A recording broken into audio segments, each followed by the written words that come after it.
Welcome back to my Manhwa recap channel. If you enjoy my content, please subscribe and hit the bell icon. Don't forget to leave a comment with your feedback. Subscribe now and enjoy the recap. Everything around turns red, dragons fly across the sky, and a crowd of monsters walks along the ground. Humanity is on the verge of destruction. The eyes of one of the creatures glow red. Suddenly, the evil god Windrake appeared. Many different monsters are moving forward. Windrake led a countless horde of monsters. Dead people lie on the ground, and monsters continue the battle, holding weapons in their hands. Chaos and death have descended on this land. Monsters are approaching a stone building. Suddenly, a beam of light passes through them, exploding the creatures. Windrake notices what happened. In front of the monsters is a company of 5 people who have just destroyed part of the army. People still had hope. A guy with black hair and blue eyes puts his hand forward, which emits a bright light. The strongest magicians challenge the evil god. His subordinates run to attack people. Some creatures resemble skeletons, some look like goblins, and there are also black monsters with sharp teeth and one eye. They are approaching the magicians. They create magic circles of different colors in front of them. A guy with black hair standing in front shouts to everyone to get ready. The guys create a huge explosion in front of them at the command of the main one. The black-haired man looks furiously at the noose, putting his hand forward, and shouts the name of the evil god. On the guy's hand there is a sign that glows golden. There is dust on the sides, and Windrake can be seen approaching ahead. The young man exclaims that this is where he will end. Holding the magic circle in front of him, he furrows his brows and shouts to do a chant. Combine all 6 magic attributes and attack the god at the same time. The guys create an explosion of the elements flying forward. The guy with red hair and glasses is concentrated and tense, as is the brunette, the girl with green hair, and the blue-haired one. The guy with glasses shouts furiously that Setsuna needs to be helped. Bright rays of different colors rush forward, connecting and creating an explosion. Everyone looks attentively in front of them, and hope is red in the eyes of the red-haired man. He assumes they succeeded. For some time, it is not visible due to dust. However, it dissolves, and Windrake can now be seen standing unwaveringly in place. The majestic god stands with his hands folded behind his back. The girl with green hair looks at this in confusion. She says that this is impossible, and in the brunette's gaze one can read fury. He shouts that this is not the end, and he needs to attack more powerfully. All the magicians, except the black-haired one, put their hands forward, emitting colored rays. He extends his hand back towards them, as if stopping the guys with a gesture. The guy shouts that he needs to wait and take a closer look. The rays fly towards Windrake, who is hanging in the air. As they get closer, they all disappear. Setsuna watches this questioningly, realizing that God has dispelled the magic. The dust clears around Windrake, and he clasps the fingers of one hand. God contemptuously asks if this is all they, humans, are capable of. From above, he looks at the guys and says that they are pathetic insects that should simply rot in his garden. God declares that they are pathetic and stupid creatures. The magicians look at what is happening in fear. The girl with purple hair can't believe that their magic doesn't work on Windrake. The red-haired one asks Setsuna what they need to do. He clenches his teeth and exclaims that things are bad.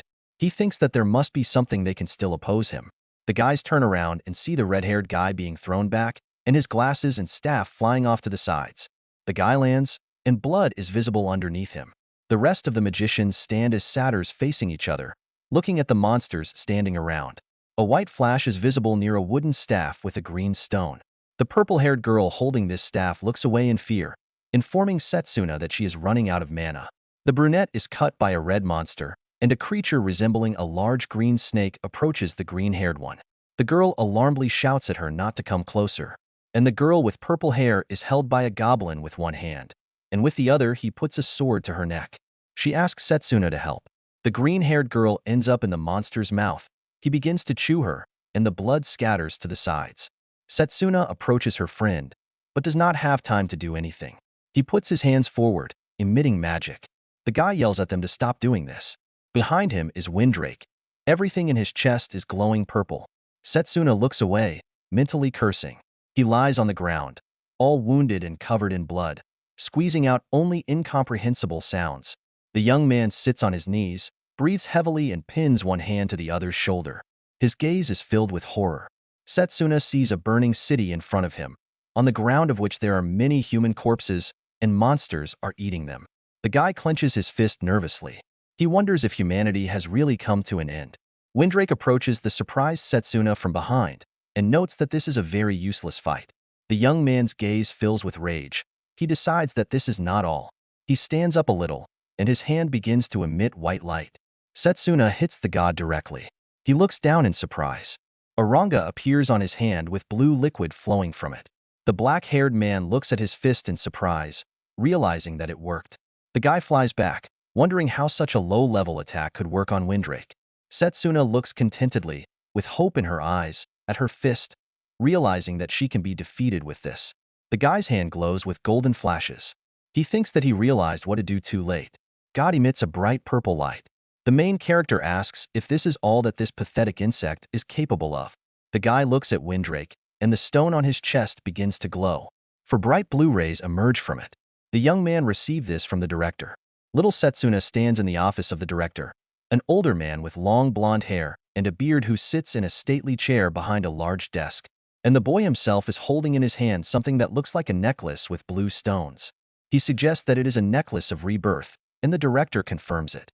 This gift lies on the young man's hand. The director says that this necklace carries the power of the spirit of the times, and Setsuna will have the opportunity to correct his past mistakes, but only once. The young man squeezes the gift in his hand and looks emotionlessly at the man, grinning at his words. The main character assumes that this is unnecessary, because before he did not need it. The director smiles widely and closes his eyes, noting that this was expected of the best student of his academy. He stands up and puts his hands on Setsuna's shoulders, telling him that he is confident that he will definitely need this in the future. The guy looks at the glowing necklace with interest, remembering the mistake. Many blue rays extend from his chest. The main character realizes that his mistake is that he did not choose this magic that time. A bright yellow-blue explosion occurs. Setsuna decides that this time victory will definitely be his. The guy, dressed in a blue suit with a white shirt, like everyone else, finds himself sleeping in the office. He opens his eyes and shields himself from the sun with his hand. A young man with blonde hair sitting behind him slams his hand hard on the back of Setsuna's head. The blonde exclaims that he should stop sleeping because he's next. He turns around and looks at his classmate in surprise, assuming that it is Leo. A blonde man with earrings in his ears and blue eyes, with a slight smile, looks at him. Setsuna thinks that as far as he remembers, Leo went missing before the evil god appeared. The main character looks ahead when all the students are sitting at their desks. The director stands in front of them, and next to him is a man with brown hair. The guy realizes that this is the building of a magical academy, and he really went back 10 years ago. He clenches his fist and looks at it decisively, realizing that this time he will not allow defeat again and will do everything to defeat the evil god. Leo puts his hand on his shoulder and looks at Setsuna seriously, informing him that it's his turn next because they came to the blessing ceremony. He replies that he remembered. The young man gets up and begins to walk forward. Setsuna approaches the man with brown hair. The brunette and the green-haired girl look at each other. The first one asks her if this young man is the greatest genius in the history of the academy. She replies that she heard that he has an affinity with all magical paths.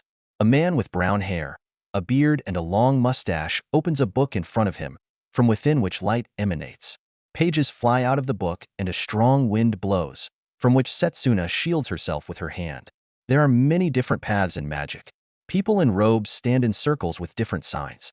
In order to activate magic, a certain technique is required, so at a certain point they must choose their magical path. This makes it difficult to learn magic from another path. The main character is surrounded by sheets with different signs. This is similar to a person worshipping several gods at the same time. A man with a long mustache holds a book in his hand and smiles, announcing that Setsuna Cromwell can choose the path to follow. The young man's finger reaches for a golden sign that resembles a compass. The man assumes that this will be his choice. Setsuna's gaze becomes serious. He realizes that this is long-range magic, and that normally this would be the right choice. A bright big explosion flies forward.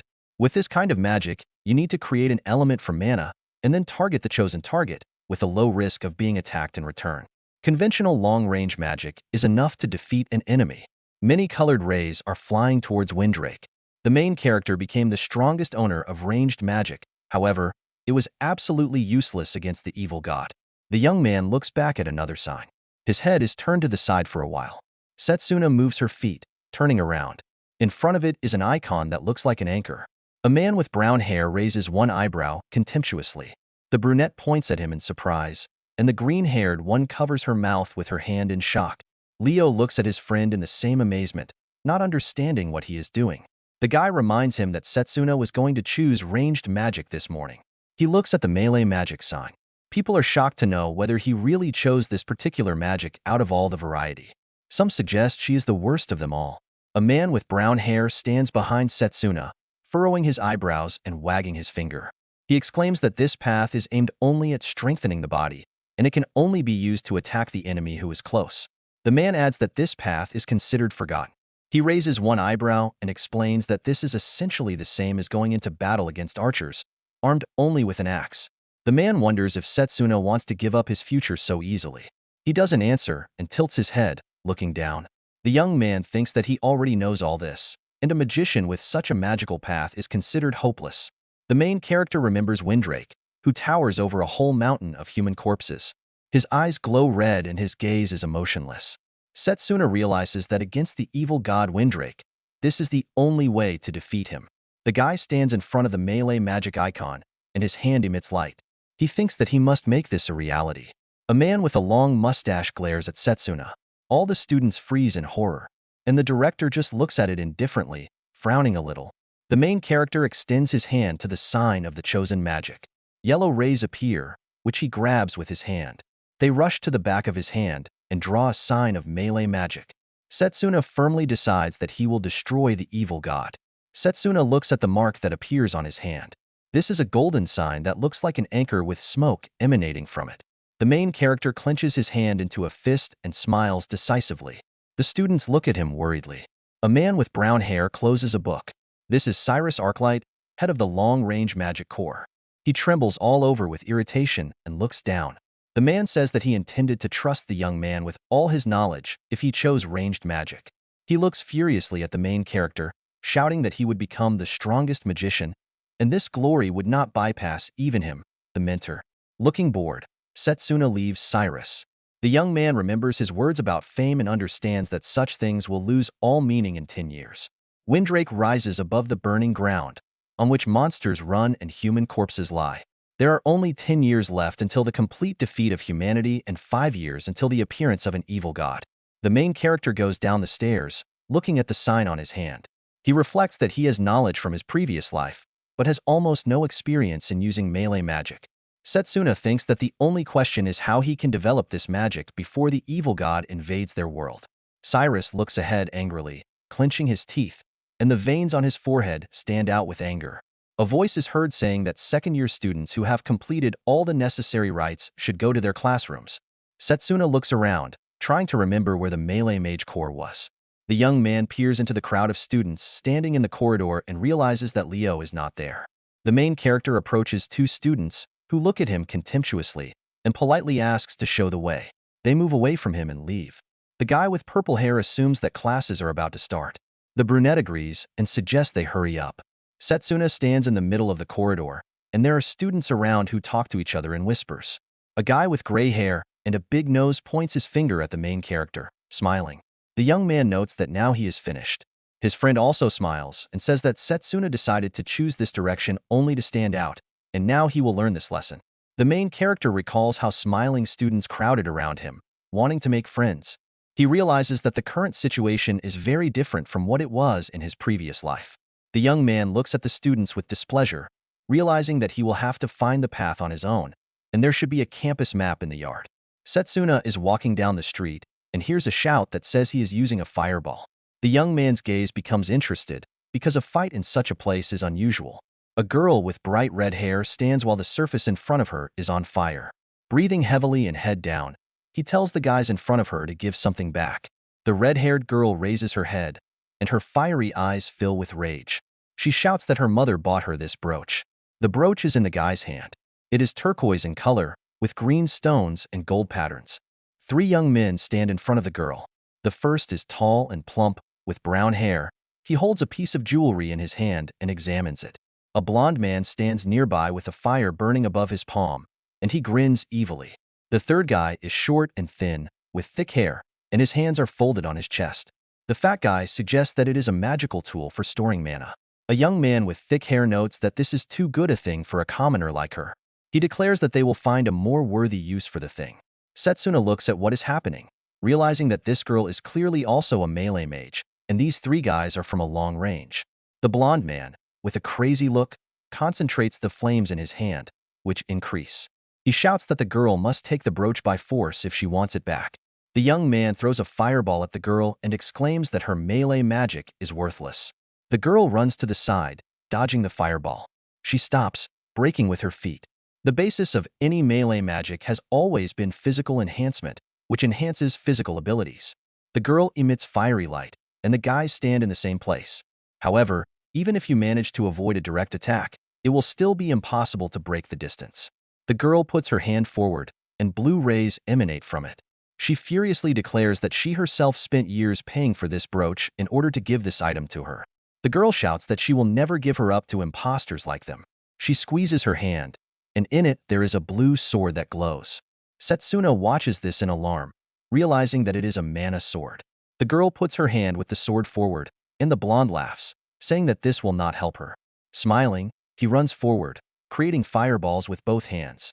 The guy is interested in whether this blade will even reach him. A fireball flies at the girl, and she tries to destroy it with the help of a blade. However, she falls sharply, and an explosion occurs nearby. The blonde man bares his teeth, holding a fire in his hand. He tells the girl that she is pathetic, and no matter how hard she tries, she will not be able to reach the ranged magician. The redhead gets hit with fireballs again, and the guy screams that she'll probably spend the rest of her life never getting something like that. The lying girl rises a little, and fear is visible on her face because she sees the approaching balls. Setsuna takes off. He runs past these guys. The girl sees the young man, and hope appears in her eyes. The main character grabs her in his arms and dodges the balls. The guys look at this in shock and displeasure. Setsuna turns his head to the surprised girl and asks her if she knows where the melee magic core is located. The young man notes that it would be nice if someone let him through. She looks at him in amazement and asks again. The main character lets go of the girl and puts her on the ground. A thin guy with thick hair points his finger at him and exclaims that this is Setsuna Cromwell. On his hand is a sign of melee magic. One of the guys shouts to everyone to look at the back of his hand, that he is a melee magician. The blonde grins evilly and furrows his eyebrows.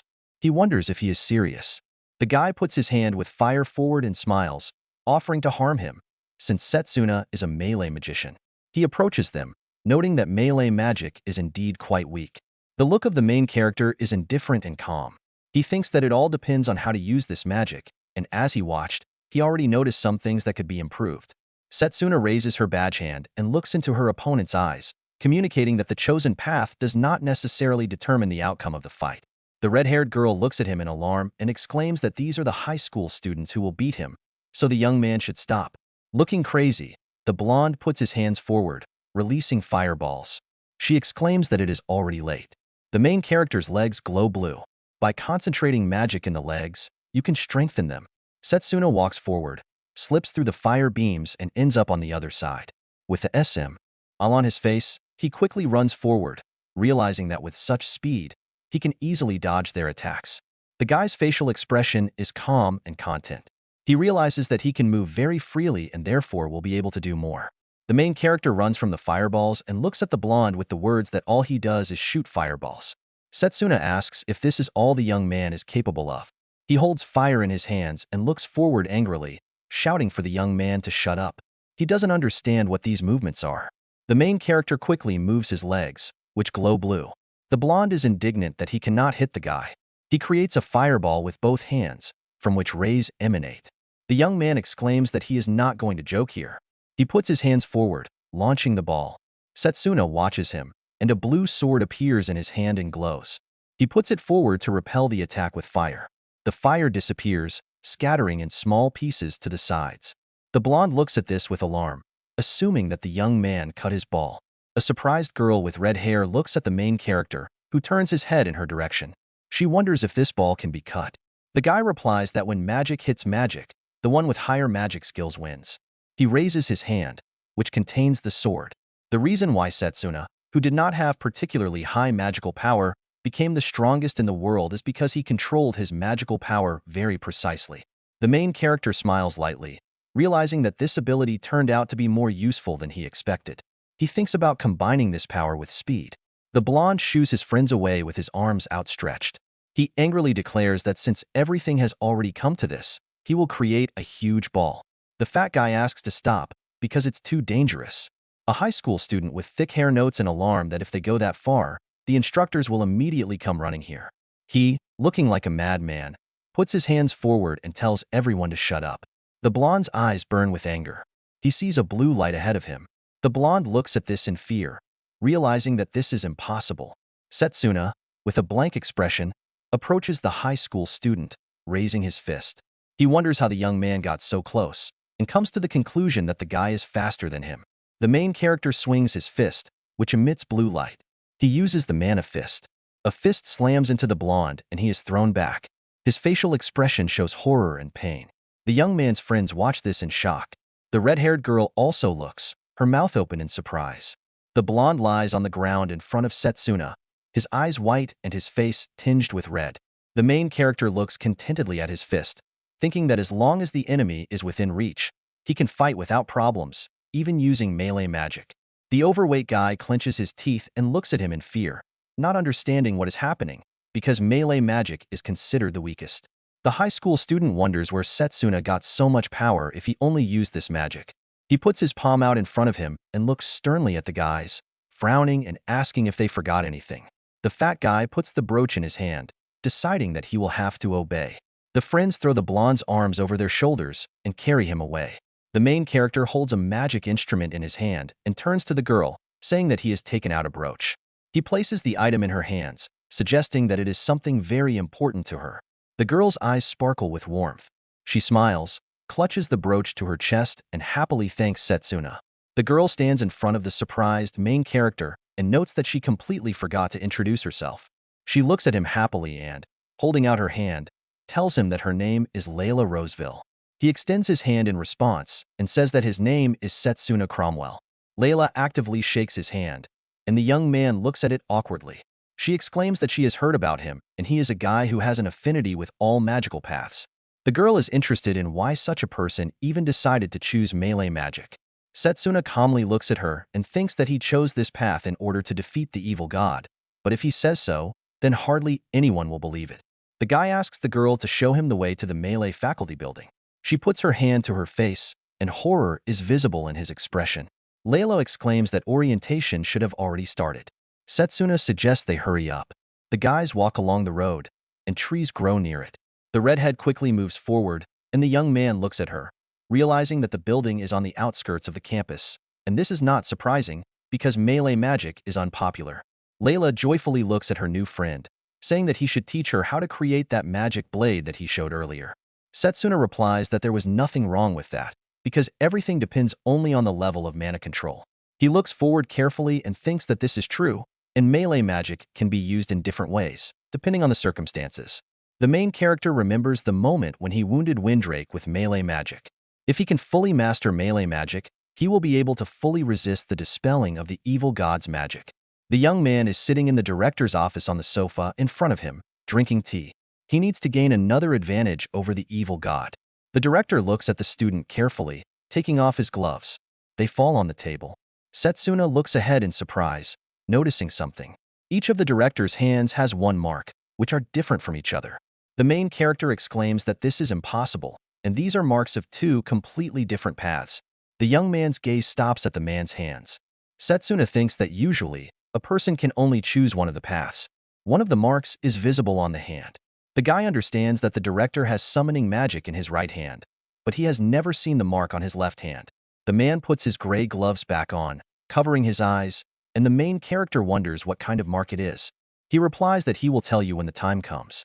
He raises his stern gaze and explains that he only told the young man because it was him. Scarlet blood spreads on a black background.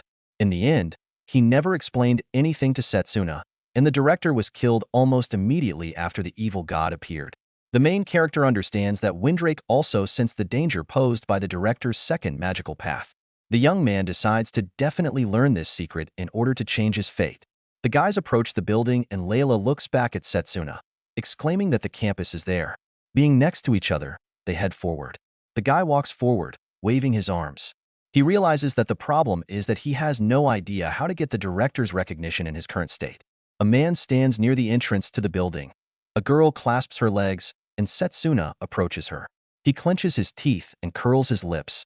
He is a bald man, with two protruding front teeth, a large nose, and he is wearing a white short-sleeve shirt and a gray vest. Crossing his arms over his chest, he notes that it's nice to see Setsuna leisurely strolling with the girls instead of studying. Layla puts her hand to the side and is about to explain herself, but the man exclaims that he doesn't even want to hear an excuse. He exhales with dissatisfaction and looks at the main character indifferently, saying that, regardless of his previous merits, the young man is worth nothing in this place. The man approaches Setsuna and pokes his finger into his chest, declaring that now that the guy has joined the melee department, he has become trash. He dissatisfiedly removes the man's hand and notes that these are very rude words. The young man assumes that he has now become their professor and wonders if he is proud of the melee magic that he teaches. He looks disdainfully and upset into Setsuna's eyes and asks again. He grabs the main character by the shirt, and the veins on the professor's head and neck protrude out of anger. The man furiously insults the student and asks how he dares talk to his professor like that. He looks at the professor with displeasure and frowns, saying that he believes that there are still untapped possibilities in melee magic. The professor's eyes fill with rage. He thinks that this boy is impudent, and he really wants to break the guy's nose. Sharply, the professor turns around and grunts displeasedly and notes that Setsuna is very talkative. The professor stands in front of the stones behind which the students stand and points to the stones with his hand. The man tells the main character to show him this in practice. The guy with green hair raises his hands up. A blue beam from his hands rushes into the stone. He scratches his chin and looks closely at the stone, noting with disappointment that nothing happened to the stone. Setsuna asks what it is. The kids are trying to do something with the stones, and the professor heads forward, explaining that this is the first test to determine the rank in the class. A purple crystal can be seen in the middle of the stone. The man says that there is a crystal inside this black steel stone, and the guys need to extract it as quickly as possible. He smiles and looks back at Setsuna, saying that losers will get their punishment. The professor looks at the guys and angrily shouts that a whole hour has passed, and none of them have achieved anything. The guy with green hair exhales angrily and the girl with black hair scratches the back of her head in confusion. Green-haired notes that the professor can say what he wants, but this stone is really very hard. And the girl next to her is interested in how she can even destroy this stone with the magic she currently possesses. The guy with gray hair rests one hand on his hip and wipes his face with the other. The black-haired guy behind him fearfully puts his index finger to his mouth. A young man with gray hair displeasedly suggests that the professor is so angry only because he was not given a promotion, and the second young man asks him to be quiet because the man can hear. The professor, next to whom the main character and Layla are standing, points to the stone. He explains that they have this one more free stone. The man leans on him and taps the stone with his hand, smiling and informing him that Setsuna has 10 minutes to show what melee magic can do. Layla clenches her fists and angrily asks if he really only has 10 minutes. The girl exclaims that it is impossible to break a black steel stone in just 10 minutes, and suggests that this stone is larger than the others. The professor smiles evilly and holds out his watch in front of the guys. He asks about what, and notes that while they're arguing, they only have 9 minutes left. The main character puts his hand on the shoulder of a frightened girl. He approaches the stone and puts his hand to it. For a moment, Setsuna does nothing and just stands there silently. The professor, standing next to him with a watch in his hands, laughs and assumes that the student is speechless. He says that if he kneels before him and apologizes, he might give the young man a little extra time. The guy calmly looks forward and says that there is no need, because 10 seconds is enough for him. The professor frowns and clenches his teeth, asking what he said. Layla, standing behind her, clenches her fists and looks at Setsuna in alarm, declaring that he is being reckless. The man grins, thinking that the guys are fools, because this block of black steel is not only the largest, but also has the highest density, and even he was able to break a similar one in only 30 minutes. With wild eyes bulging, the professor looks at Setsuna, exclaiming that he won't give him a second chance, so he has to do it in 10 seconds, since he said so. The main character swings, and his hand emits blue light. He agrees, and says he will show him. There is calmness in the young man's gaze. The student understands that he needs, at a minimum, to become the best in this class in order to earn the recognition of the director. A blue sword appears in Setsuna's hand and glows. He puts this hand forward, deciding that he cannot let such a trifle prevent him from achieving his goal. A blue beam hits the stone. However, nothing happens to him. The professor laughs triumphantly and clenches his fingers. The man exclaims that Setsuna is a big talker, just as he thought. He adds that he is deciding what punishment to come up with for the young man for disobeying the teacher. However, cracks begin to appear on the stone, and suddenly, it cracks completely and begins to fly into pieces. The professor looks confused, and pieces of stone fly past him. Opening his mouth, he looks at Setsuna's hand, which contains a purple crystal. The guy's facial expression is contemptuous and dissatisfied. He tells the professor to watch this, because he did what he needed to do in just 10 seconds. He twists his mouth, and shock is visible in the man's eyes. He can't believe what happened. Layla opens her eyes wide in amazement and covers her mouth with her hands. The girl says in surprise that Setsuna really did it. The students are also watching what is happening with their mouths open. The girl with gray hair notes that this stone is a huge boulder. The student assumes that this young man is stronger than the professor. There is horror in the blue eyes. The professor raises his hands, looks up and furiously shouts that he will never admit it, and Setsuna was definitely cheating. The man looks angrily at the student, pointing his finger at him. The professor exclaims that this stone was so hard that even in 10 minutes no one would have destroyed it. He states that it is obvious that something is definitely wrong here, since Setsuna did it in 10 seconds. He looks at the professor indifferently, and Layla, standing nearby, is clearly nervous. The main character suggests that he should change his status as a professor and become a student again, since he considers it normal to spend 10 minutes on such a stone. The professor clenches his fist and insults the young man. And behind him appears a large man with brown hair, a beard and a lion tattoo on his shoulder, who calls Zachary. He grabs the man's bald head. The expression on his face shows surprise and alarm. A man appears and assumes that the professor is bullying students again. The brunette looks at Zachary indifferently and holds a cigarette in his mouth. He notes in amazement that this is the main professor, Lionel. A man with a tattoo stretches and yawns, closing his eyes. Lionel annoyedly reports that they woke him up, and also says that the young man definitely did not cheat. The head professor remembers how Setsuna stood near a stone that glowed purple inside and had cracks visible on it. Lionel explains that the guy simply read the flow of mana inside the stone. The blue beam crashed into the stone. The main professor adds that after that, the main character simply hit the weakest point. He looks down at Zachary with contempt, suggesting that he is trying to appear like a professor without even realizing something so obvious. He makes only a nervous sound, looking at Lionel in fear. The head professor takes a cigarette out of his mouth and puts his hand to it, while a confused Zachary stands nearby. The man shouts to the guys to pay attention. The bald man standing behind takes on a more fearful look as the head professor tells the students that Zachary is going to demonstrate to them how to defend themselves with mana. Lionel gets into a fighting stance and emits blue light. He calmly notes that if Zachary exercised regularly, he certainly wouldn't die from something like this. He puts his hands forward and also emits blue light. Confused, he asks to wait and admits that he is to blame. The man promises that he will not do this again. Lionel grits his teeth and strikes with his hand clenched into a fist. This sends Zachary flying backwards. He looks after the professor, who is flying far away, straight towards the campus building. Setsuna carefully watches what is happening and thinks about the fact that he clearly broke through the barrier and about his level of power. The main character wonders who this man is and realizes that he is not at all like the others. Lionel stands opposite the young man and is about to say something. He smiles and pats the confused guy on the back, exclaiming that Setsuna is very good. The man's expression becomes more serious. Lionel says that this is not bad for a beginner in melee magic, and it is worth trying harder and further. The head professor keeps his hand on the main character's shoulder and turns around, about to leave. Setsuna rarely turns around and, with a serious expression on his face, informs the professor that just because he is a melee mage does not mean that he is inferior to the others. The young man declares that he will become the strongest, using the power of close combat to his advantage. He smiles contentedly, clutching a cigarette between his teeth. Lionel looks back and points his finger at the guy, exclaiming that this is the right attitude. The man says that if Setsuna wants to learn something, then he can only say it, and he will teach the young man everything. Lionel turns and walks away, keeping his hands in his pockets and looking away. The head professor is surprised that there is another fool in the world who thinks the same way as him. The man looks ahead, thinking that the others have probably already made their choice to participate in the competition, but it seems that an unexpectedly strong candidate has appeared. A voice is heard near campus asking for permission to introduce itself. Lionel stands facing the guys, near the entrance to the building, and rests his hands on his hips.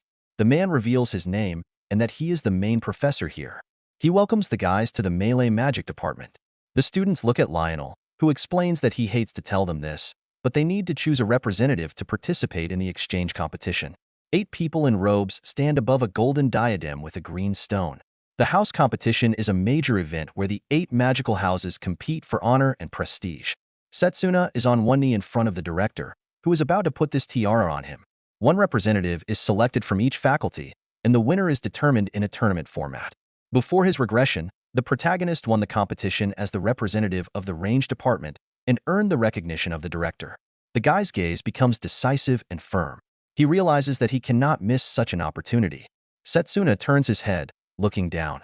He realizes that it is a fragment of black steel stone. Next to the guy are a girl with blonde hair and a green-haired guy who look at the professor rather indifferently. Lionel calls Setsuna, saying that he is not the only one who passed this test, because before these guys arrived, someone had already removed the crystal. A man with a powerful body clenches his fists and glows purple. The head professor adds that he did it with just his fists. Setsuna looks away, thinking about the stones at their feet. The young man sees a guy in the distance sitting on the ground, and there are also stones near him. The main character assumes that they flew from there. A guy with brown hair and green eyes looks forward seriously, and Lionel tells Drago to come closer too. He approaches and looks down at the main character. Drago concludes that this guy is Setsuna. He looks at the young man with contempt and asks why he followed the path of melee magic, having the opportunity to choose any other path. He looks at Drago with displeasure and replies that the reason is that there are things that he can only achieve with melee magic. He maintains a calm expression as he hears him yelling to be quiet and saying that Setsuna has a very weak body. Drago smiles and bends, tensing his muscles and clenching his fists. The guy reveals that his family has excelled exclusively in melee magic for generations, and he also spent 17 years training this body for this purpose. His gaze becomes focused. It rushes into the space around Setsuna's head. Something flies near him, so that people shield themselves from the strong flow of air and scream. This is Drago swinging his fists, punching the air, and the main character calmly stands opposite him. Drago tells the guy to fight him, saying that he will not allow their representative to become a person who only became a melee magician for fun. He looks carefully at his angry classmate. Setsuna remembers hearing the name Drago during a competition in a previous life, and this young man is the only known person from the entire melee faculty. The main character smiles decisively and says that this is great and they can fight. Lionel stands between the guys and puts his hands on their shoulders, exclaiming that he is glad that they have come to an understanding. The man says that the fight will take place in a week. Drago leaves, saying that Setsuna shouldn't even think about running away during this week. The guy declares that if he really is a melee magician, then he must fight for what he has to the death. The guys look after the leaving young man and wonder who will win. One of the students points out that no matter how talented Setsuna is, he still won't be able to defeat Drago. Alarmed, Layla looks at the main character, wondering if he can defeat that guy. He closes his eyes and waves his head negatively, saying that he won't be able to. Drago's body is strong and his muscles are clearly visible. Setsuna explains to the frightened girl that due to his body being trained to fight, he will not be able to compete with him in his current state. The young man turns around and heads towards the doors, and Layla runs after him. The main character reveals that he has one secret plan. She asks where he went. The guys are walking along a sandy road. The red-haired girl looks forward in surprise. They approach a huge tree. Layla asks what this place is. He puts his hand to the trunk, and a green light rises through his body. Smiling, Setsuna replies that it is a secret training place that only he knows about. The guy grins ominously and is already emitting green light. He explains that it is here that he will become 3 times stronger. The tree shines green and soars so high that other trees seem very small. Layla says in fascination that this tree is huge, and it must be the same sacred tree that is more than 1,000 years old. Green light envelopes the entire tree. Setsuna smiles, looking ahead excitedly. He assumes that this time he will also receive recognition. The girl looks up in surprise and wonders what kind of light it is. The young man replies that this is a blessing from the sacred tree. He peers thoughtfully into the trunk, explaining that this is a blessing only to those who are recognized by the tree itself, and thanks to this sacred attribute, he will be able to restore his own mana. The main character realizes that he found this place long before his regression. Setsuna's hand emits light, and the guy reports that as long as he is here, he will not need to worry about running out of mana. Smiling, he clenches his fist and exclaims that, in principle, He can train here until he reaches the limit. Layla folds her palms to chest level and looks ahead in admiration. She realizes that, after all, Drago is a born melee magician. The girl smiles and clenches her fists, remembering that Setsuna helped her return the brooch. Layla decides that now it is her turn to help the young man. The main character looks questioningly at the girl, who triumphantly raises her hand, clenched into a fist, upward. She decides that she will go exploring. Guys are training in the gym. Someone is resting on a bench, someone is lifting weights, someone is doing push-ups. This room is the training room of the melee magic department. Entering here, Layla looks around. Suddenly, her expression turns fearful as she notices something. Drago lies and lifts a heavy barbell, and the guy next to him counts how many lifts he has done. The girl decides that he is abnormal. The guy stops and calls the main professor, who is standing nearby. Sweat runs down Drago's face profusely, and Lionel frowns with displeasure. The young man asks if the black steel stones are still in the yard. He surprisingly suggests that he was going to destroy them all. Drago heads towards the door and waves his hand, telling the professor not to worry, because he is not going to destroy the stones. He secures several stones to his back with ropes and, breathing heavily and gritting his teeth, does push-ups. Drago exclaims that he just wants to borrow the stones. Stunned, Layla peeks at him from behind the wall, suggesting that this is impossible and a joke. The girl is confident that Drago is able to kill a person with one blow. With a worried expression on her face, she runs forward and thinks about Setsuna, wondering if everything will be okay. The main character sits by a tree and reads a book. He looks at it carefully, turning the page. The green book with yellow patterns in his hands is a book about martial arts. A frightened Layla runs up to the guy and, closing her eyes and clenching her hands into fists, she furiously asks if Setsuna has time to relax. The girl puts her hand to the tree and, with a serious expression on her face, reports that she just saw Drago doing push-ups using 5 black stones as a weight. He calmly replies that he understood and this situation was expected. The guy notes that he knew that Drago would train like this. The main character's eyes light up blue. He asks Layla not to worry, because this is part of his plan. The guy looks at the book again, opening it. The young man breaks away and looks up at the red-haired girl, who looks at him worriedly and asks what he means. Setsuna explains that physical enhancement is the strengthening and control of the nervous system through mana. The hand clenched into a fist and the foot emit blue light. The guy says that if you want to strengthen your legs, then you just need to concentrate your mana in them. And if you need to strengthen your arms, then you should concentrate the mana in them. Setsuna looks at the book and his eyes continue to glow blue. He tells you that you need to concentrate mana in your head if you want to improve your memory. The guy throws the book towards a stack of several more. The main character takes off his robe and stands up, heading forward. The young man explains that after a person has learned all the techniques, they will need to be put into practice. A leaf from a tree flies down. Setsuna looks around noticing this. Concentrating the mana in his leg, he lifts it up, hitting the leaf. The leaves continue to fall, and the young man continues to strike at them. Layla watches the guy's actions in surprise. She clenches her fists in victory, and Setsuna picks her face with her hand. The girl exclaims that this is incredible, and she has never heard of such a method. The guy denies it. His gaze becomes frightened. Setsuna falls and rests one hand on the ground, and a frightened Layla runs after him, calling the young man.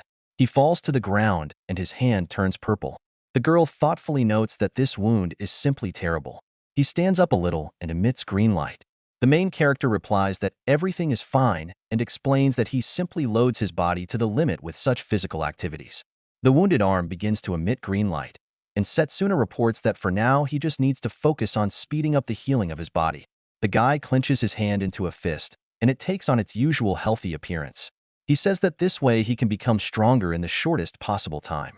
Excited, Layla looks at the main character and notes that he shouldn't exhaust himself so much, because there are probably other ways. He replies that this is not so. Frowning his eyebrows and clenching his hand into a fist, the young man turns to the girl and explains that he will not be able to keep up with Drago, making do with only half measures, because he has trained for years in close combat magic. Layla's expression becomes serious and worried. Hearing from a friend that he will need to repeat the process of destruction and healing at least 1,000 times over the next week, the girl exclaims that even one time resulted in such terrible wounds. A slight smile appears on Setsuna's face, thinking that this is not entirely true. The young man realizes that these trainings reminded him of that time. He lived in an orphanage, a brown and white building with a well-kept yard. The boy holds a book in one hand and concentratedly puts his other hand forward, opposite the stone. Setsuna remembers that at that time he could not use any magic, so he spent all his time every day training. White steam emanates from the stone. However, it evaporates without doing anything to the stone. The boy looks at his hand irritably. He failed many times, but still kept trying. Steam emanates from a stone that lifts slightly from the surface. Little Setsuna looks at him, realizing that he is able to lift this object. Even though his progress was slow, he was still getting better step by step. The guy smiles and looks back at Layla, noting that it's okay as long as it allows him to become stronger. The guys start practicing, both raising one leg to kick. Then they stand on one hand, holding the other behind their back. The guys also hold swords and cut stones with them. Layla wipes her sweat with a towel and thinks about how she was told that Setsun only has his talent. He does push-ups with 5 stones on his back, emitting a blue light. The young man says he is doing his 9th push-up. The guy is breathing heavily and sweat is running down his face as he does his 10th push-up. Layla happily watches her friend, realizing that in reality he is trying much harder than any of them. On the day of the battle, Drago and Setsuna stand opposite each other in the arena. The main professor stands in the middle, and students sit in the stands. Drago clenches his teeth and frowns. He glares at his opponent, concluding that he has not escaped. The main character smiles and looks the young man in the eyes. He says that he did not intend to avoid the battle, because, after all, he is going to become the representative of their house. Lionel raises his hand and looks ahead seriously, asking the guys if they are ready. The opponents look at each other resolutely. The professor's voice is heard, announcing that they can begin. Setsuna takes off, emitting blue light. He hits the defending guy. The young man concentrates mana in his leg. The main character tries to strike. However, he is unable to do so due to his defense. The guys are moving away from each other. Setsuna looks at his opponent seriously, realizing that he blocked all attacks with his mana. He holds his hands clenched into fists in front of him. The main character's gaze becomes frightened. Drago quickly runs up to him. He raises his fist and clenches his teeth from tension. The guy throws a strong punch. This blow is so strong that people in the stands shield themselves from the strong air flow with their hands. Layla looks at her friend with one eye and calls him. Setsuna is not visible, because all the space around him is filled with dust. Suddenly, he appears from there and approaches the enemy. Everyone watches the battle with their mouths open in surprise. The guys note that this is too much. One of the students doubts that these guys have only recently chosen their path. The main character raises his hand, emitting light, and looks seriously at Drago, and concludes that if he misses at least one direct blow, he will immediately lose. Drago puts his hand forward to strike. However, the enemy deftly dodges. He tries to hit again, but the situation repeats itself. The expression on Drago's face shows anger and irritation. The guy makes another try. This time, Setsuna puts his hands in front of his face in defense. The enemy looks at him angrily and asks why he is only defending himself. He doesn't answer and dodges the blow again. Evil Drago is about to continue his attack. He says that Setsuna has remained a weakling, and that seems to be all he can do. Layla watches her friend excitedly, realizing that it seems that even after all this training, he is still weaker than Drago. The guys continue the battle, and Lionel calmly looks on. He watches the boy's actions closely, thinking that at first glance it might seem like Setsuna is being pushed around.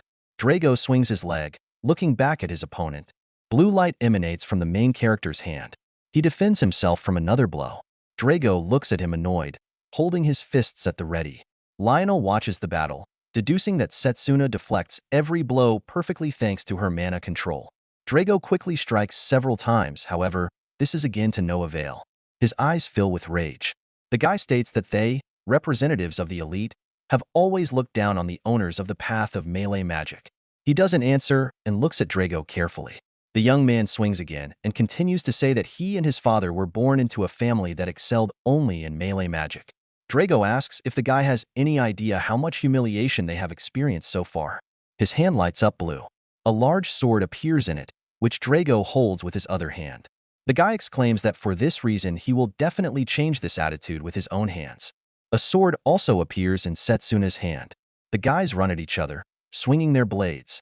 Both swing their swords at the same time. Drago strikes. However, the enemy dodges. The main character jumps to attack, and the young man looks at him carefully and tenses so as not to lose. Drago takes off. Setsuna swings, but he jumps high and raises his sword. The guy looks up, getting ready to move. He lands and hits the floor with his sword as hard as he can. As the young man jumps back, the angry brunette runs forward. Setsuna is in a fighting stance, ready to defend himself. Drago strikes. However, the guy puts his hands in front of him so that the blow does not hurt him. A drop of sweat rolls down the protagonist's face. He remembers the moment when students pointed at him contemptuously and said that he was finished, and he decided to choose this direction just to stand out, and now he will learn his lesson. The young man closes his eyes and says that he understands Drago a little. Opening his eyes, he is about to add something. Setsuna swings his sword, jumping back. His legs emit a bright blue light. He runs at his opponent, holding his weapon ready and shouting that they both strive to get much more than they have now. There is horror and fear in Drago's eyes. There is a blow, but the guy leans back. He looks at one point, frowns, and remembers the words that they are trying to get much more. A gambling smile appears on the young man's face. It concentrates mana in the legs.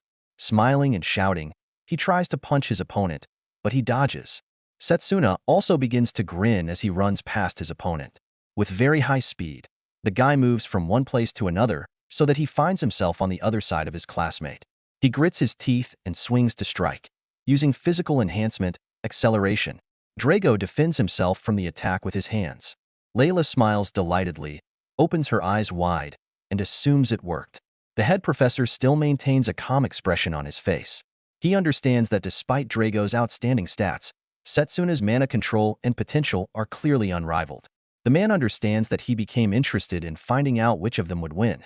The main character wipes a drop of sweat from his face and looks seriously at the enemy, realizing that his defense is high, so he needs to add something more. He runs back, concentrating his mana in his legs.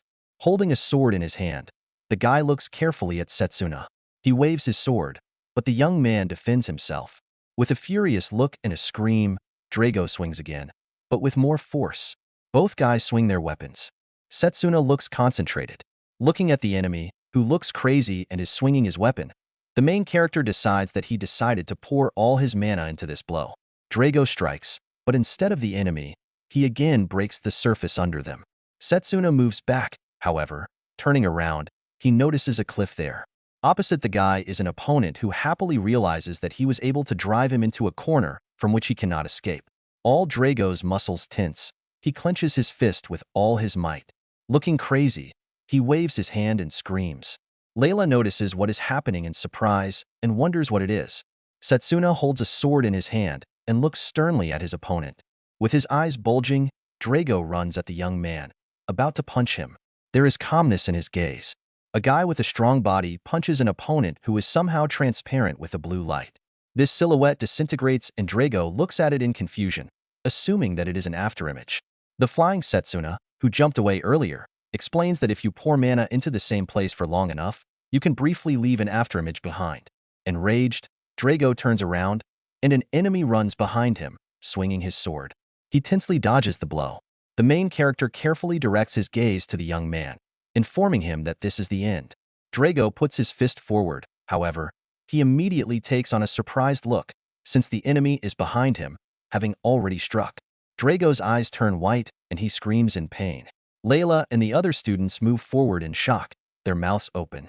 Lionel is calm, but a bead of sweat rolls down his face.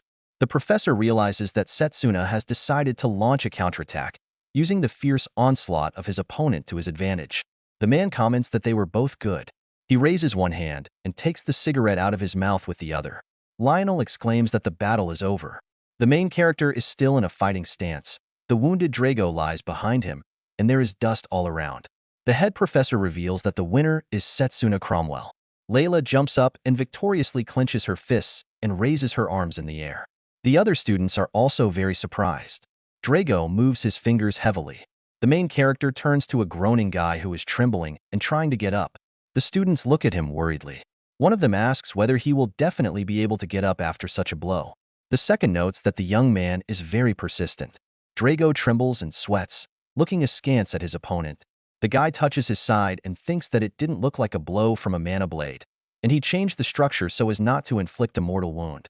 Drago looks forward in surprise as an outstretched hand appears in front of his face. The guy looks intensely at the winner and asks to answer only one question about what he is fighting for. Setsuna gathers his eyebrows and narrows his eyes. Holding his hand in front of him, The young man replies that he is doing this so that he does not lose to anyone, and so that no one takes anything away from him. With a serious face, he explains that for this reason he intends to become stronger than anyone else. Drago's gaze shows surprise and loyalty. He smiles easily, his face relaxed, and notes that the guy is really strong. With Setsuna's help, the young man rises, holding his side. The main character smiles widely. Drago admits that he was completely defeated, but he disagrees and notes that the guy fully lives up to his reputation. Setsuna looks at the young man, realizing that this power could provide him with great support in the battle against the evil god. Professor Lionel approaches the guys, who suggests that Setsuna himself noticed that he was losing to Drago in close combat. The man smiles and raises the protagonist's hand, exclaiming that he has been chosen as their representative. A few days later, the events take place indoors, with brick walls and hanging lanterns. Lionel and Setsuna walk along the corridor of this room. The professor reports that the time has come for representatives of different faculties to meet face-to-face before the competition. The main character opens the door, about to enter, and Lionel remains in the room. The professor notes that this will sound strange coming from his lips, but asks the young man to behave decently. He calmly agrees. The guy closes the door and finds himself in another room. He walks forward, looking to the side. A thin guy with long purple hair, a pink-haired girl and a girl with green hair look at the young man in surprise.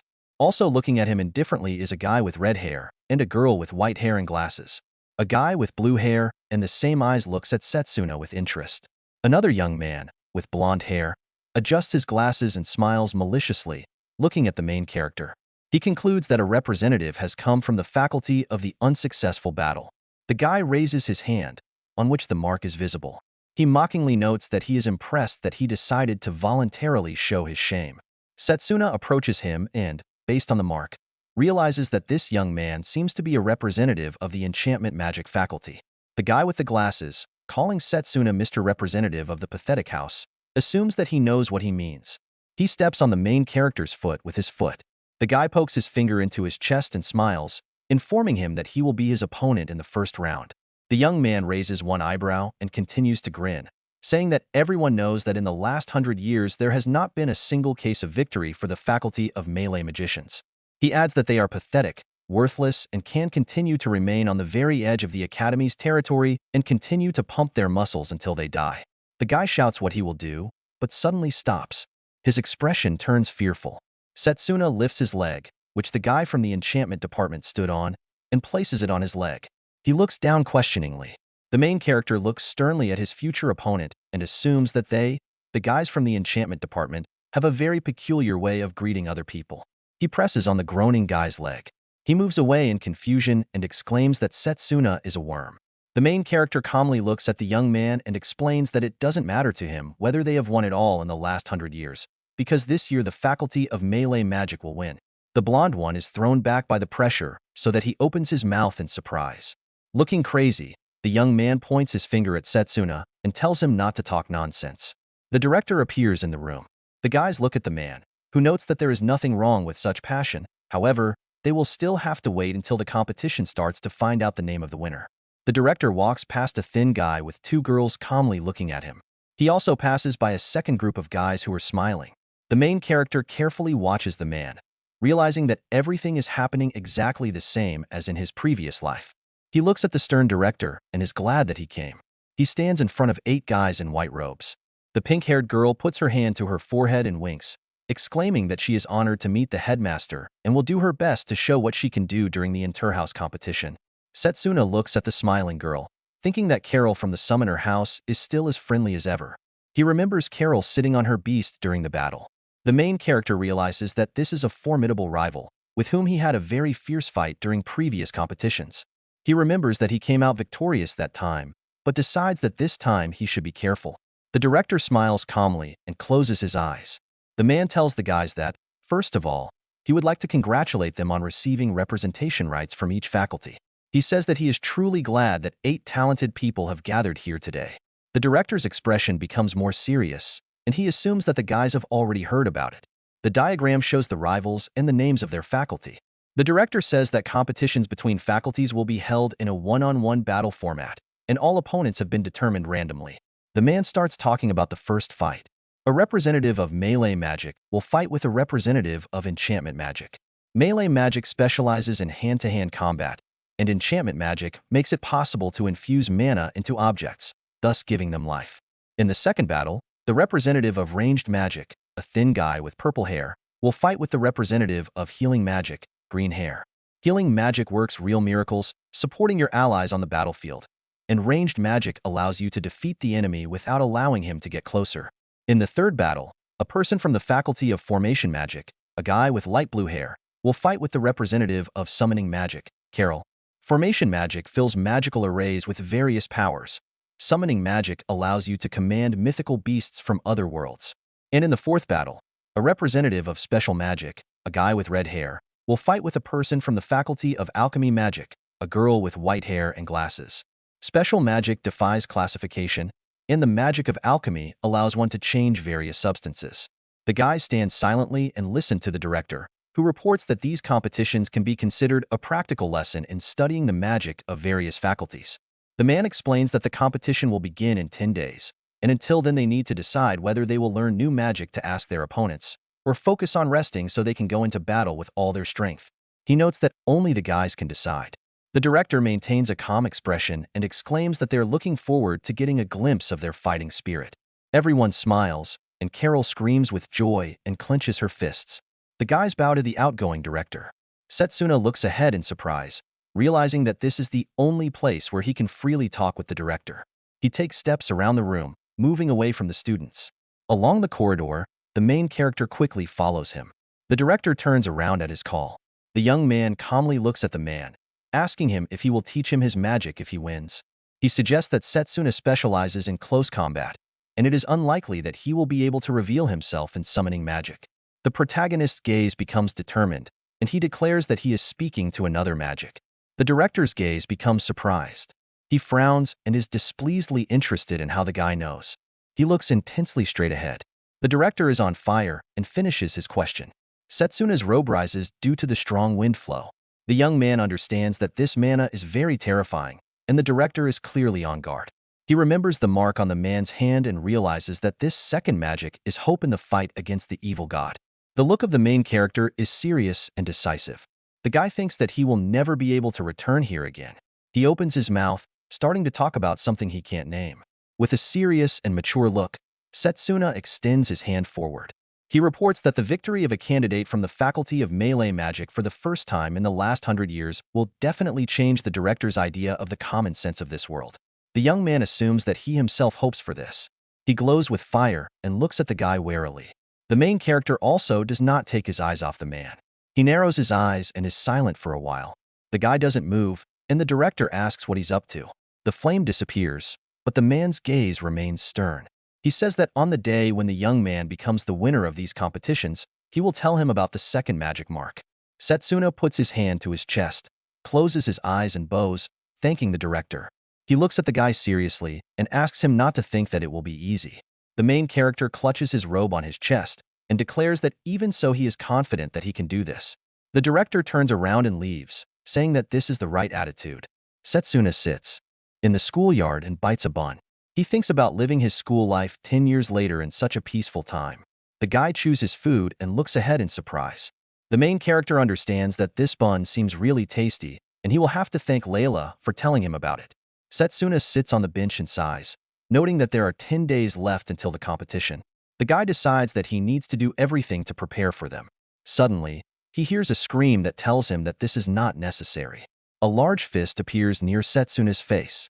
He practically crashes into the young man. However, he quickly reacts and covers himself with his hands. The main character lands on the ground, surprised, and a large brown creature stands in front of him. The guy with blonde hair that Setsuna will fight adjusts his glasses and is surprised. He notes that he was going to hit the young man from his blind spot. He brushes the dust off his shoulder. The main character realizes that it seems that the guy revived the golem with the help of his magic. The young man is interested in what he is doing. He looks furiously at Setsuna, biting his lips. The future opponent states that they will continue what they did not finish that time, and there is no need to wait for the competition.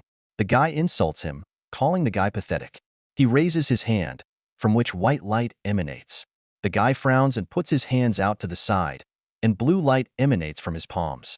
He angrily asks how he dares to put him in such an awkward position. Setsuna also raises his hands, clenching them into fists. Calmly looking at the enemy, the main character replies that he himself is to blame. There are several golems standing behind the blonde one. He scratches his head and looks up, saying that it would be a shame if others found out that he was harassing a pathetic melee mage. He puts his hand to the side, and the golems behind him disappear. The young man walks away and waves his hand, telling Setsuna to prepare properly for their fight. He calmly looks after him, realizing that supplying such an amount of matter with mana and even managing to control them means that he is truly talented. The main character looks at the bun lying on the ground and wonders how one can so easily leave by dropping someone else's bun.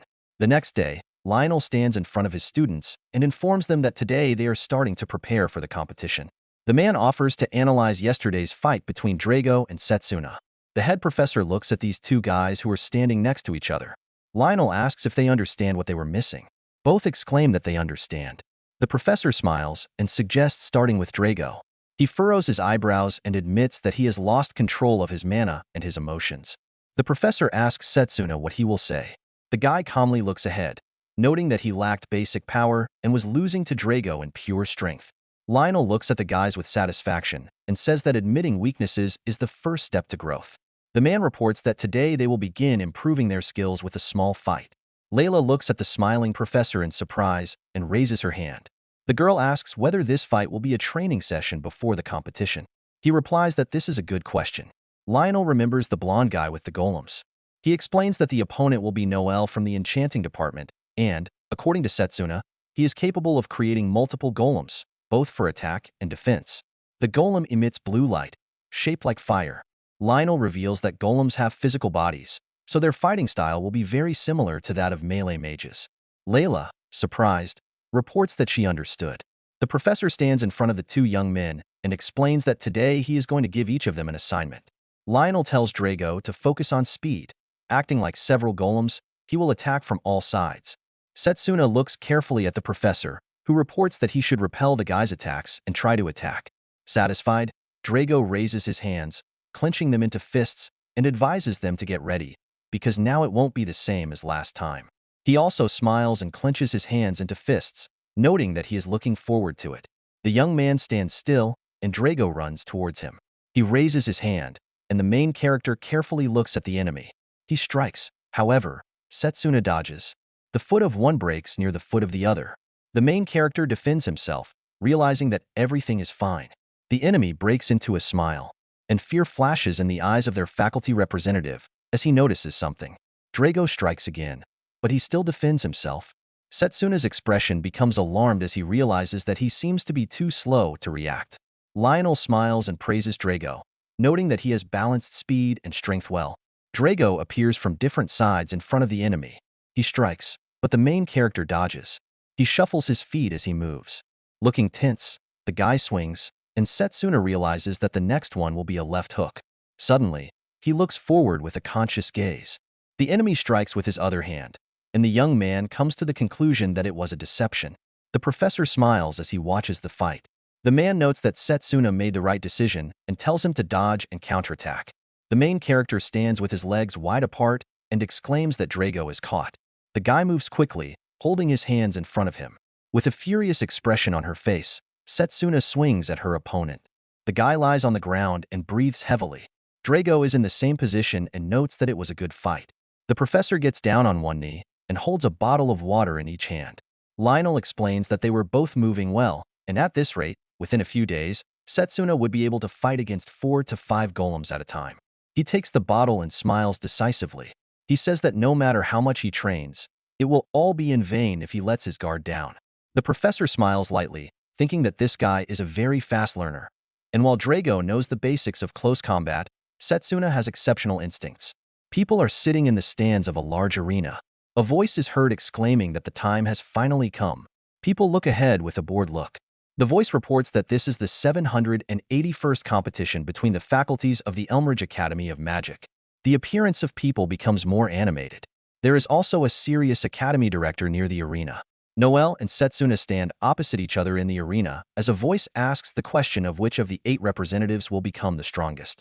A man with brown hair is holding a table with the signs of the 2 faculties that will now fight. He asks people who they would place their bets on. They answer that this cannot even be called betting, because close combat is too unpopular. A blonde high school student squeezes money in his hand and looks tensely ahead. The guy asks him to win, because he bet on him. The students turn around to see Cyrus and a guy with purple hair representing his house. The guys note that this is Akhtar from the Department of Ranged Magic, who is very relaxed before the match. The guy with purple hair looks up. Some say that if everything goes smoothly, he will have to face the winner of this fight. A guy with curly hair and glasses says that at these competitions the battle conditions change every time. Mountains of sand can be seen in the arena. The guy says that this time it will be a desert. Noel smiles, exclaiming that this is great. And the enemy calmly looks at him. The students smile and shout for Noel to smash the melee mage into the sand. Someone comments that it's good that he's fighting against an underdog. An enraged Layla furrows her eyebrows and shouts that the guys are too loud, and now they will see whether the outsiders are melee magicians or not. The girl clenches her fists and wants to rush towards these guys, but Lionel pulls her back. A hand rises up and a voice sounds, announcing that they are starting the first battle. Curly closes his eyes and artistically puts his hand forward.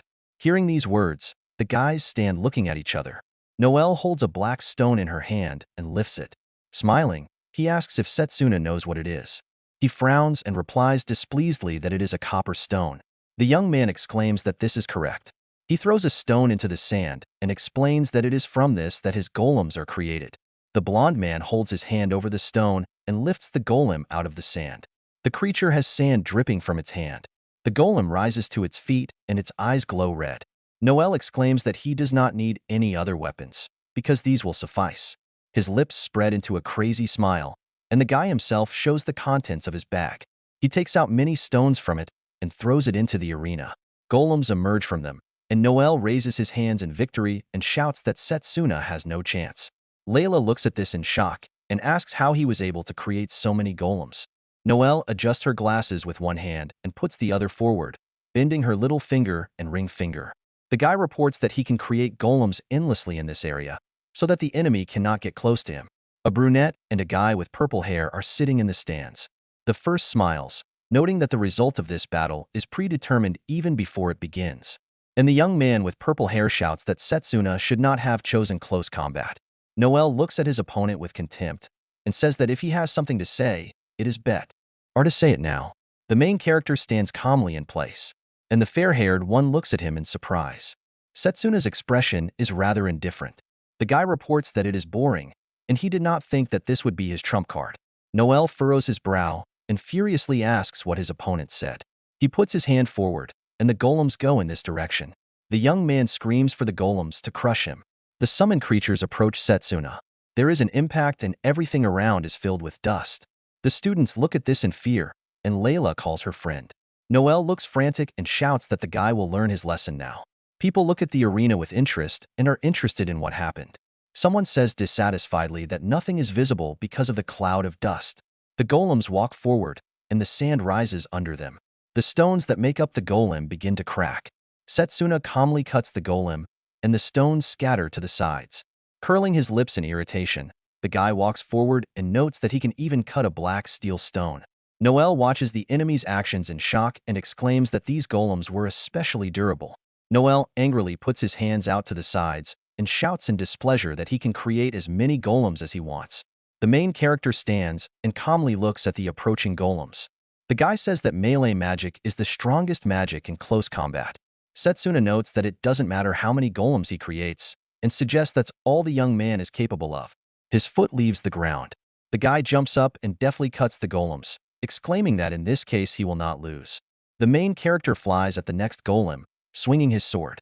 Setsuna strikes and pieces of the creature fly away. Noelle opens his bag in a panic and plans to create the next golem. However, the main character is already next to the surprise guy. The black-haired man raises his hand, clenched into a fist, and declares that Noelle was unlucky with his opponent. Setsuna punches him in the face so that blood flies out of the guy's mouth and his glasses fly off his nose. He flies back, hitting the ground and sliding along it. People look at the arena in surprise and angrily declare that they can't see anything at all. The voice announces that the dust cloud is clearing and is about to announce the winner. People point in surprise at the arena, the amount of dust in which is decreasing. They see Noelle lying on the ground and Setsuna standing in front of him. A voice exclaims that the winner is Setsuna Cromwell. The guy smiles and looks warmly into the distance, realizing that he was able to win the first battle. Layla clenches her fists with joy and exclaims that he did it. The students look at the arena in shock, assuming this is a joke. Someone asks how many years have passed since the last victory of the melee department. The brunette thoughtfully puts his fingers to his chin and notes that it seems that the more golems you create, the faster you get tired. Everyone looks at each other with displeasure. The girl with pink hair concludes that Noelle is simply exhausted. The serious guy declares that in a normal situation he would not have one. And another girl says that Setsuna was just lucky. Cyrus clenches his teeth in irritation. The man looks forward angrily, holding one hand to the bearded man and the other on his side. He says the guy is not exhausted. The guy with purple hair says that the melee mage has caught his attention. He grins and decides he needs to be on the safe side. Trees appear in the arena and a voice announces that the fierce battle continues and it is time for the second battle. Setsuna comes to the stands, and Layla smiles and shows where to sit. She happily exclaims that it was a good fight and wonders if he wants to watch the next fight. He sits down next to him and agrees with satisfaction, assuming that he can spy on something. A purple creature jumps off the tree with Carol sitting on it. Setsuna realizes that the summoning and formation faculty are fighting now. The voice announces that Carol, the representative of the summoning faculty, has the upper hand for now. Sitting on the beast, she puts her hand forward, and a blue stone flies there. The beast is on a tree, and blue stones are flying at the opponent, who is holding a staff in his hand. The voice explains that the formation mage is constantly trying to get closer. He creates magic circles and jumps on them. Setsuna watches the battle thoughtfully, thinking that despite his predicament, the formation mage's movements are incredible, and perhaps even he could do something similar. The guy looks at Layla, who looks down and says that the movements of other magical directions are also very impressive, but she still wants to become stronger in melee magic. The main character looks at her with interest and asks why she chose melee magic, because there are other directions. She closes her eyes and, smiling widely, says that a melee magician saved her a long time ago. A red-haired girl and a little red-haired boy were running away from a big bear. Layla begins the story that then she was playing with her younger brother in the forest, and they were attacked by a ferocious beast. At that moment, she thought that they were finished. A guy ran past, his hands emitting blue light. He approached the beast and struck while Layla hugged her brother. She reports that one melee mage rushed to their aid. The girl looked at him admiringly. Layla explains that since then she dreamed about this, wanted to save the people around her and become stronger. The girl touches her face with her finger, on which a blush has appeared. She suggests it's too childish. Suddenly, her expression becomes surprised as Setsuna replies that he doesn't think so. The guy smiles and puts his hand to his chest, noting that since then Layla has followed her heart, and she will be able to become stronger. She shyly closes her eyes and connects her fingers. She chuckles nervously and says she understands. Leo comes down the stairs and waves to the main character. He exclaims that they have not seen each other for a long time. The blonde smiles widely and looks at Setsuna, who realizes that Leo Foray Elmcrest was the second most powerful in the range department. Leo approaches his friend and puts his hand on his shoulder. He exclaims that he saw his first fight, and he is strong even in close combat magic. The young man assumes that Layla is Setsuna's girlfriend. Leo sticks out his little finger and asks again, and Layla's cheeks turn red from embarrassment. The main character asks the guy what this gesture is, and Layla, stuttering, exclaims that this is not so. Frowning her eyebrows, the girl exhales displeasedly and climbs the stairs, and the guys look at her in surprise. Layla states that she is just a friend and will leave them alone. And Setsuna asks why she suddenly behaves like this. Leo holds the main character's shoulder and sits next to him. He notes that he did not expect that he was not the representative of his faculty. The young man suggests that Leo should have defeated Akhtar. The blonde man frowns and leans forward, resting his elbows on his knees. Leo notes that he might seem like he's making excuses, but asks Setsuna to be wary of his dirty tricks. The guy turns his head, and anger is visible on his face. The fair-haired man explains that Akhtar fooled him and became the representative. The main character's gaze becomes attentive. He replies that he understands and thinks that the guy is one of those people who will do anything to win, so he shouldn't let his guard down. In the corridor, there are 3 joyful children who are communicating with each other, and someone is hiding behind a pillar. Akhtar opens a chest containing flowers. With the look of a madman, the guy looks at them. A voice is heard from the arena saying that it is time for the first battle of the second round, which will take place between representatives of the ranged and melee faculties. A lot of dust and black stones with lava between them appear in the arena. Hot steam comes from the lava. The voice explains that the area will be a living hell, where falling will mean the end. Lionel leans forward and looks carefully at the arena, and Drago looks dissatisfied. The guy notes that here, even just getting close to the enemy will be incredibly difficult. The professor says that this is too favorable terrain for the enemy. Akhtar stands next to Cyrus and says that, as expected from the head of the ranged combat department, this turned out to be a mere trifle for him. The man replies that he just really wants to teach this kid a lesson. He clenches his teeth and furrows his brows, conveying a message that will make him regret his choice. Akhtar puts his head forward and opens his eyes wide, concluding that this is great, and now Setsuna just needs to come to the fight. The excited host, a guy with curly hair, hesitantly notes that the fight should have already begun. He tells the melee representative to enter the arena, because if he does not do this within 5 minutes, he will be awarded a technical defeat. The students and Lionel look at the arena in shock. Akhtar breaks into a crazy smile. 10 minutes ago, Layla is about to enter the break room, telling Setsuna that it is her. The girl looks inside and is surprised to see how the young man is doing, because the battle will begin soon. The main character calmly looks at his friend and assures her that everything is fine. He sits at the table, which Layla approaches. The guy tells her not to touch this vase on the table. She looks fearfully at a vase with a branch that emits purple light. Setsuna explains that it is a magical item that works on contact and will most likely drain all mana. The girl clenches her fists angrily and asks why the young man put it here. He replies that this is a trap that was aimed at him, and it is the 7th in a row. Layla's gaze becomes wary. She wonders if everything is all right. The guy frowns with displeasure and curls his lips, saying that he avoided all these attempts. Setsuna understands that this is all definitely the tricks of Akhtar, because he is quite smart, since he did not leave any evidence. Suddenly, the guys hear a knock and look back at the door. Behind her are 3 children, and one of them, a girl with blonde hair, is holding a bouquet in her hands, exclaiming that this is for her older brother. Layla leans towards the children, and the guy stands behind her. The girl asks if this is all from them. A boy with gray hair points to the side and explains that the man asked to give this to the young man. However, the guys understand that there is no one where the boy is pointing. The boy smiles nervously, and the girl with the bouquet exhales tiredly.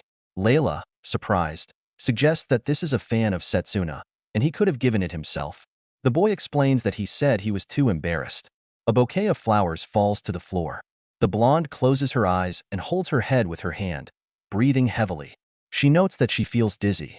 A purple bruise is visible on the girl's neck. The main character looks at this warily and realizes that during the war he saw similar spots many times. He quickly throws the bouquet to the side with his foot, and the others look at it in surprise. Layla looks at her friend in alarm and asks in fear what is happening. He replies that venenum is a poisonous plant. A boy with gray hair holds Layla's skirt and coughs. All the children fall, and the guys hold them. Setsuna looks away angrily, eyes bulging. He thinks that since Akhtar drags children into this, he is ready to go that far. The main character grits his teeth and exclaims that if they don't start treatment immediately, the damage to the body will be irreversible. Setsuna realizes that now finding a healer who could cope with this poison will not be easy. The children are lying on the floor, and Layla looks at the young man worriedly, assuming that this is serious. He confirms this. He looks at his friend intensely and advises her to stay away. The guy explains that there is a possibility that you can become infected with this poison simply by being near the source of infection. Layla frowns and looks ahead carefully. She holds her side and looks there, telling him that everything is fine. The girl puts the hand in which she holds her brooch forward and decisively declares that he can provide the children to her. Setsuna remembers this brooch and the situation when it was taken from the girl. The main character understands that this is the same brooch, a magical object that accumulates mana. Layla closes her eyes and a green light hits her face. The girl explains that her mother put healing mana into this brooch for her. She kneels behind the lying children, closes her eyes and holds a brooch in her hands, from which a bright green light emanates. The spot on the blonde's neck begins to disappear. The main character carefully watches what is happening, realizing that the spots are disappearing. Layla looks ahead excitedly, concluding that it is more important now, even though it was given to her just in case. Setsuna smiles warmly and thanks the girl for this. He takes the bouquet in his hand, and it, along with the bouquet, glows blue.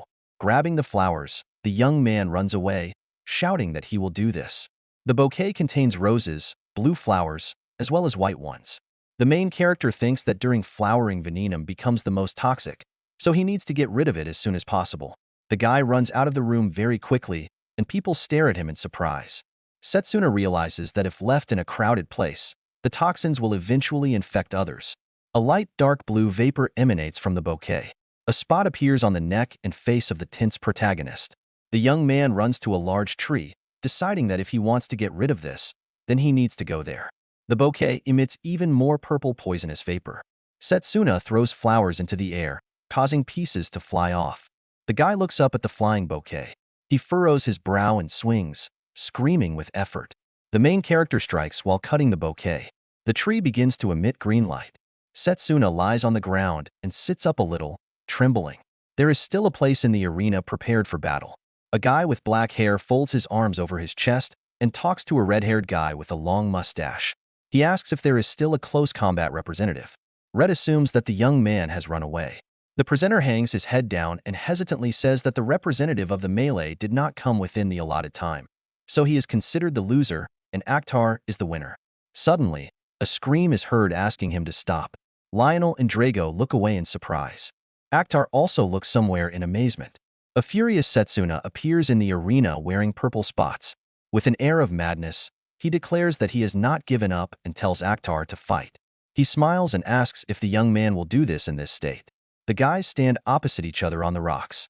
Akhtar opens his eyes wide and explains that this was his gift for passing the first round. He assumes that the young man accepted him after all. Setsuna breathes heavily and clenches his fists, noting that he understands how he conducts business. Because of Akhtar's poison, innocent children suffered. The guy with purple hair tilts his head to the side and asks about the poison. He pretends that he does not understand what the young man is talking about. The veins in Setsuna's hand are visible as he clenches his fists so tightly. Akhtar states that the main character is very hot-tempered. He looks at the enemy from under his brows and says that these weaklings should be happy that they benefited the real elite. Setsuna opens his eyes wide and furrows his brows, angrily shouting the boy's name. The presenter frowns and puts out 3 fingers, saying that in this case, he announces the beginning of the second round. Akhtar smiles, creates a yellow magic circle in front of him, and uses Storm Dance. The main character quickly runs forward, dodging enemy blows that cause explosions. The professor and Drago look at the fight with puzzlement, and the young man wonders what happened to this guy, because his mana is ugly. Setsuna holds his shoulder and looks forward furiously, thinking that under the protection of the sacred tree, the venenum poison was purified. However, he did not have time to cleanse his body of it. Fire rays fly towards the main character. They hit the place where Setsuna was. However, the young man managed to deftly jump away. Akhtar extends one hand forward, exclaiming that this is not all. The main character dodges his attacks by jumping from one stone island to another. He clenches his teeth and puts his fists in front of him. The voice reports that the melee fighter is now completely on the defensive. Cyrus smiles evilly as he watches the battle. He grins and suggests that the preparation was worth it. The man puts his hand on his side and says that Setsuna should prepare for humiliation. He looks to the side, at the stands, realizing that Layla still has not returned. The young man hopes that the children are okay. Akhtar puts his hand forward and asks if something is bothering his opponent. He breathes heavily and doesn't answer. 2 guys are talking happily. One notes that the melee representative was simply running back and forth, and the second assumes that he has no chance against a ranged mage. In front of Akhtar, there are 2 magic circles from which explosions emanate and fly at the enemy. He suggests that Setsuna just give up. He crosses his arms in front of his face, deciding that he will hold off this attack with defensive mana. The main character's gaze becomes frightened. A powerful blow hits him. A drop of blood falls to the ground. Many wounds appear on Setsuna's body, from which blood flows. Akhtar mockingly points his finger at him and exclaims that he is really already falling apart. He looks attentively at the enemy. He stands on bent legs and invites the guy with purple hair to finish with him. Akhtar asks again in surprise. The main character holds one hand on the other and, frowning, notes that the enemy should simply not allow him to engage in close combat and continue to attack him from a distance. His expression becomes annoyed. The young man exclaims that Akhtar was only provoking and asks what he was planning. He continues to smile and notes that he did not expect Setsuna to lecture him on ranged combat tactics, and nevertheless, this is a very good observation. The young man says that he clearly cannot be underestimated. The main character stands on a small stone island, and Akhtar is on an ordinary, spacious stone surface. Violet-haired yells at the enemy to look around. A blonde high school student holds money in his hands and angrily asks how this guy did it. Akhtar smiles broadly and says he's simply committed to avoiding unnecessary risks, which has been his goal all along. The young man's hands, one of which is raised, glow blue. A strong current of wind appears, which even lifts stones upward. Akhtar uses the storm cannon. Drago frowns and clenches his teeth from tension, and Lionel maintains a calm but attentive expression on his face. Akhtar looks up at the rising storm and says this is the end. Layla appears near the arena, and Setsuna looks at her. The girl calls the guy loudly. She smiles and breathes heavily, holding out her brooch. Layla exclaims that the children are fine. A slight smile appears on the main character's face. The guy's entire body begins to glow blue. He exhales and notes that he doesn't have to worry about that now. His expression becomes firm and determined. The young man raises his hand with the mark to chest level and clenches it into a fist. Setsuna shouts that it is his turn. Akhtar stops smiling and raises an eyebrow questioningly, suggesting that the enemy has recovered. A sword appears in the main character's hand. He explains that there is nothing special about this, just a physical strengthening, because all this time, while their fight was going on, he activated his cells to break down the poison. The young man frowns and puts his hand with the sword forward. Setsuna says that while Akhtar was busy destroying one layer of earth after another, he did everything as he expected. The enemy's facial expression becomes angry. He nervously shouts that the guy shouldn't be so self-confident and asks what he can do in such a situation. Cyrus puts his finger forward and exclaims that this is right and Akhtar should do it. He creates a ball of light and rings that fly straight towards Setsuna. The melee mage swings his sword, realizing that there is nowhere to run and there is not much mana left. The main character shouts that, however, this will be the end for Akhtar. The light rings move closer and Setsuna swings her sword. Drops of blood fly at him. The young man's hair becomes disheveled, and he continues to throw punches. Akhtar's facial expression becomes one of shock. Drago clenches his fingers and looks at what is happening in surprise, noting that his friend repelled the attack. The ranged magician rushes forward, extending his arms, with blue rays, to the sides. Akhtar pulls his hands forward and creates another explosion. He looks ahead, and there is dust all around. The guy asks if the enemy thinks he can't negate his own magic. He shouts that Setsuna has exhausted his strategies. Akhtar says that it's all over, however.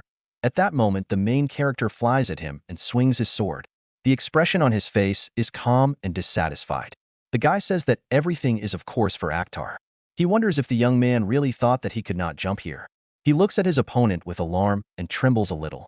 He does not believe his eyes and says that this is impossible. Setsuna strikes, and a long wound appears on Akhtar's body, from which blood flows. Violet hair falls to the ground and his eyes turn white. The main character stands in front of him and tells him that if he wants to apologize, then let him ask for forgiveness from those children. The voice hesitantly announces that the winner is Setsuna Cromwell. Lionel calmly lights a cigarette, and Drago smiles widely and exclaims that this is great. Suddenly, his eyes become frightened. The guy asks what's going on. The stones in the arena begin to shake. Two red-haired guys in the stands look there in fear. One of them points his finger at the arena. He shouts that the stones are falling.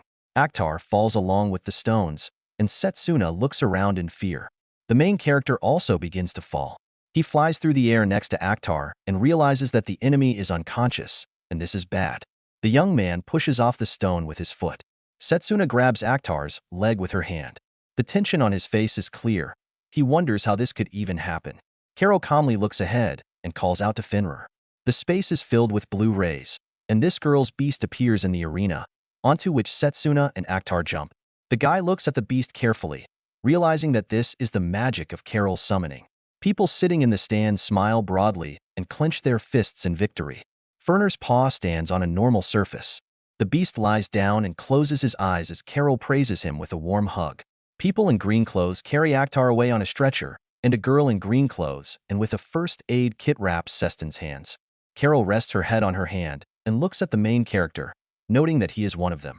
The girl smiles, and friendliness is visible in her eyes. She reports that for this reason she thought that the young man could cope without her help. He smiles and touches the bandages on his hand. Setsuna disagrees, explaining that she actually saved him. The girl continues to smile joyfully and hug the beast. The main character thinks about Carol from the summoning faculty, realizing that she is a contender for victory, and she also has talent and even her own fighting style. The guy leaves, Looking back at the pink-haired girl, he realizes that if Carol continues to lose, he will face a very difficult battle. The guy with blue hair looks forward in shock, noting that the melee representative has won again. Another guy with money in his hands suggests in surprise that last time it was not an accident. The girl holds her fingers to her mouth, anxiously saying that if everything continues like this, it will be an interest-free event. The director sits on a stone chair, calmly looking forward. Cyrus grits his teeth and frowns until his face turns red. The man exclaims that this guy is a useless worm. He walks forward, holding out his middle finger. Cyrus angrily states that he will not forget what Setsuna did. The main character goes down the stairs and looks at the professor and friends. Layla exclaims joyfully that the guy did a good job, and Drago reports that Layla told them what happened, and Setsuna really had a hard time. The young man approaches his friend and is seriously interested in what is happening to the children.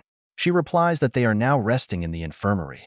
The girl smiles widely, and a blush is visible on her cheeks.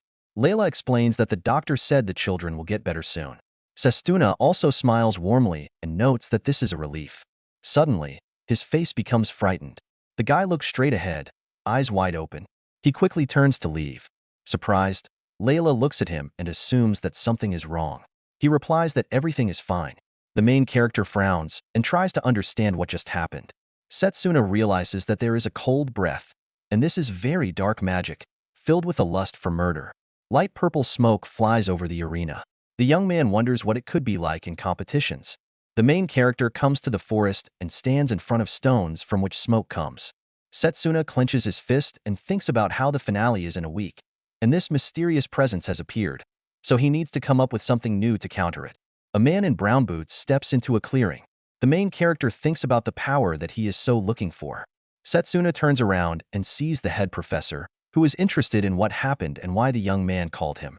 He calmly looks at Lionel, explaining that he wants to ask the professor for advice again. The man's expression becomes surprised as Setsuna suggests that it would be better to call his Comet Fist Lionel. The professor smiles and thoughtfully notes that the name brings back memories. He is interested in how the young man knew about this. He clenches his fist and realizes in amazement that it really was the professor. A man in warm clothes stands against the red sky. Setsuna heard this name when one day he was in a magic battalion before regression, Comet Fist. The man strikes with his fist and thus kills the monster. The main character realizes that, according to rumors, he was a melee magician who could kill even the most ferocious dragons with one blow. By that time, Setsuna had enlisted and he had already left the army, so they did not get to fight together. A slight smile appears on the guy's face. The main character thought about this when they first met. The young man quickly bows before the professor and asks the man to teach him his magic. Lionel scratches his head awkwardly and says that it's been a long time since he was last called Comet Fist. He looks at the professor seriously, explaining that it doesn't matter. Setsuna states that among all the melee magicians he has met, Lionel is the strongest. The head professor continues to smoke and thoughtfully asks why the young man is so obsessed with power. He notes that Setsuna can already be called strong. The young man clenches his fist at chest level and replies that this is not enough, because he does not want to lose. His gaze becomes serious and conscious. The main character says that he does not want to lose, even if his opponent is God himself. Lionel looks at the student carefully. A smile appears on his face. The man starts laughing loudly and says that Setsuna is very interesting. The professor stretches his arms, moving them back, and explains that normally he would not want to teach this technique to someone who is still growing. The man swings his hand, clenched into a fist, which emits a bright blue light. The young man looks at this in surprise, realizing that the professor has collected an incredible amount of mana in his fist. The ground under Lionel cracks and pieces of her fly up. The man explains that the technique is what earned him the name Comet Fist, but it consumes too much mana so he can't use it that often. The professor frowns and asks the student to watch carefully, because one blow will be enough. It is protected from a strong flow of air and stones flying into it. Lionel delivers a powerful blow that leaves a blue trail in the air. The professor continues to smoke a cigarette. With his hand outstretched, he stands in the long hole he created with the blow. Shocked, Setsuna holds his hand at forehead level and notes that this is enormous power. Lionel heads forward and explains that this requires constant mana collection and is also not very suitable for one-on-one tournament fights. The man expresses hope that the young man is now happy. He smiles excitedly and exclaims that this is so. The guy adds that he continues to rely on Lionel. The guys walk forward along the hole that has appeared. The professor suggests starting training right now and tells Setsuna to follow him. A pink-haired girl, Carol, can be seen through the window of the building. She is sitting opposite some guy, in a chair, with a cup of tea in her hand. He says that first of all, he would like to congratulate her on reaching the finals. She laughs and thanks the man. The guy puts the cup of drunk tea back and says that Carol's opponent will be a melee magician. He wonders how confident Carol is of her victory. The girl smiles and closes her eyes. She thinks about it and says that victory or defeat depends only on luck, but promises that she will do everything in her power. Carol straightens her hair and asks if the guy would like another cup of tea. He thanks her. She leaves with the tray, looking ahead. The hand touches the sign sticker and removes it from the clothing. The man puts this sign forward, and Carol looks surprised. There is confusion in her eyes. A gold sign appears on the girl's neck. She falls to the floor, dropping the tray of dishes. The man stands in front of the body and decides that if she wins, then so be it. The guy's eyes burn with fire. He thinks about what will happen if the situation changes. An explosion is seen in the forest, causing dust to rise high. Smoke emanates from a clenched fist. Setsuna stands on half-bent legs, breathes heavily and asks the professor how he is. He smiles, and a drop of sweat rolls down his face. He thoughtfully notes that he could not even imagine that the young man would master this in just a week. Lionel realizes that it took him 2 years. The main character stands in the hole that he created with the blow, and hears the professor's words that he has mastered the comet's fist, but now it is a devastating bullet. Setsuna smiles and sweats profusely. A voice comes from the arena. The curly-haired presenter seriously announces that the final of the 781st competition has arrived. The pink-haired girl looks clearly ahead and smiles. The voice announces that crowd favorite Carol will go up against surprise candidate Setsuna. The young man frowns and looks forward decisively. A guy with blue hair stands in the stands and turns his head either at a plump guy with a bun in his hand or at a girl with purple hair. He asks them who they think will win. The overweight guy clenches his fist and, smiling, exclaims that the girl will definitely not lose. The purple-haired one scratches her chin and notes that the melee representative is also quite strong, and she has even become a fan of him. The children who brought flowers to Setsuna smile and shout for him to give his best. Sand and parts of a destroyed building appear in the arena. The host says that the final battle will take place in the ruins of the temple. A blue orb appears above the arena. The voice explains that the formation mages have set up a strong barrier to prevent any damage that might occur during the battle. Layla clenches her fists with joy and exclaims that there is finally a landscape that won't put Setsuna at a disadvantage. Lionel, sitting nearby, replies that he hopes so. The main character turns his head, looking up. He sees the director watching the battle. The young man thinks that if he wins, the man will have to keep his promise and teach him his second magic. He looks carefully at the arena. Carol stands opposite Setsuna and assumes that he is in a great mood. The girl raises her hand, from which her beast appears, and invites Setsuna to try his best. Ferner is visible above Carol's hand, and the main character is in a fighting stance. A voice exclaims that the long-awaited ending is beginning. Carol lifts her head up and shouts to Ferner to come out. A large beast appears in the arena, emitting a blue light. Fernier glares into Setsuna's eyes. The young man's gaze becomes frightened. A blue beam flies at the guy, however. He jumps away. The guy sits down, covering himself, and realizes that this is a frost attack, which is more like a snowstorm. Carol's expression becomes more serious and firm. The girl exclaims that she heard that he is good with his feet. The beast growls and 4 rays are already emanating from it. Carol declares that she won't give Setsuna a chance to rest. The guy tenses his body and looks carefully in front of him, using 10-fold physical enhancement. He runs fast and dodges all attacks. The main character jumps through a blue ring, holding a sword in his hand. He swings his sword straight at Ferner's face. Layla watches this happily and exclaims that the young man did it. Lionel doesn't take his eyes off Setsuna and explains that this is not true, because the summoned beasts are basically just clots of mana. Carol reaches forward and the wound on the beast begins to glow blue, disappearing. The professor explains that for this reason such a wound heals instantly. Setsuna quickly jumps back, and Carol pets the beast and praises it, noting that Ferner is a good boy. The girl frowns and frowns, saying that the guy has done a pretty good job so far. Carol raises her hand, and a blue wind rises around her. Steam emanates from the main character's foot. He looks around in surprise, seeing ice, steam, and snowflakes. The beast approaches the young man, and he stands ready, thinking that everything is frozen.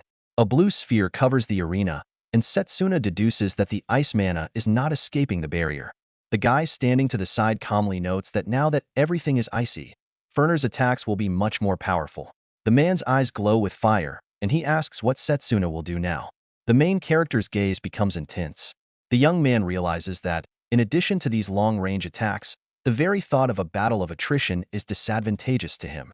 Ice rays emanate from the beast again, and Setsuna jumps away, dodging them. The guy decides to determine the outcome of this battle with his devastating bullet. Frowning, he runs forward and holds a sword in his hand. The main character lowers his head, seeing the stones flying away from Carol's attack. The students watch in surprise. The guy with gray hair thoughtfully scratches his chin, noting that the melee representative has gone on the defensive. And his surprised friend says that, as expected, Setsuna will not be able to defeat the summoner. The excited children seriously watch the young man. Lionel's gaze becomes surprised and wary. Layla, with a surprised expression on her face, turns to the professor, who begins to smile. She asks him about what happened. However, he replies that everything is fine. Setsuna is on the ground, and the beast jumps onto the side of the pillar. Lionel understands that in the end, to use the bullet, he needs time to prepare, and this technique is very difficult to use in a one-on-one battle. The main character moves, and bright blue rays come from his fist. The professor realizes that with Setsuna's outstanding mana control, he will be able to charge his arm even during combat. The man smiles nervously and thoughtfully notes that this is not so easy to pull off. Carol looks at her enemy with displeasure and wonders what he is planning. The girl decides that she will not allow this to happen. She raises her hand up, and another creature appears there, resembling a bird. Carol tells Garuda to come out. Drago watches her actions in shock, realizing that the girl has summoned another creature. Lionel's eyes show fear and tension. The man assumes it's a simultaneous call and exclaims that she's really talented. Setsuna is approached from one side by Garuda, and from the other by Furner, on which Carol is sitting. The creatures jump on the guy, and the impact causes a large cloud of dust to appear in the arena. Layla's gaze becomes frightened, and she calls her friend. The main character strikes the bird with his elbow. Setsuna also hits Furner with her hand. The creatures move away from him. The young man is in a fighting stance. His hands, clenched into fists, emit circles of blue light. The guy seriously looks at his opponent and pulls one hand forward. He says that Carol is a truly outstanding magician, and for this reason he expected that she had another trump card hidden. The girl's expression becomes shocked. She can't believe that Setsuna repelled the attack. He is about to strike and exclaims that now it is his turn. The guy who previously placed the mark on Carol's neck raises his hand, with a dark blue light emanating from it. He says that the end has come. The guy snaps his fingers. The mark on the Pinkette's neck begins to emit a purple light and her hair rises. The girl grabs her neck and screams in pain. The young man fearfully calls out to Carol, who does not respond because she is exhausted from pain. Setsuna's gaze becomes wary because he remembers this magic. Windrake looks forward with his red glowing eyes. The main character assumes that it is him. The guy looks at Carol, who is writhing in pain while sitting on Furner. He looks at the girl dumbfounded, realizing that this ominous mana is the same as that of the evil god. Setsuna wonders what is going on. Carol's mouth curls and tears flow from her eyes. She raises her hand up and, looking crazy, screams. A monster with several heads and arms appears in the arena, holding an axe in one of its hands and a large sword in the other. A dark blue dog-like creature with 3 heads also appears. The girl summons a brown monster with large horns and a purple mane. The students watch in amazement and admiration, asking how many she has summoned. Lionel holds his head with his hand and frowns, noting that this mana is definitely not coming from Carol. His appearance becomes angry and insane. The man shouts to stop the fight now and lower the barrier.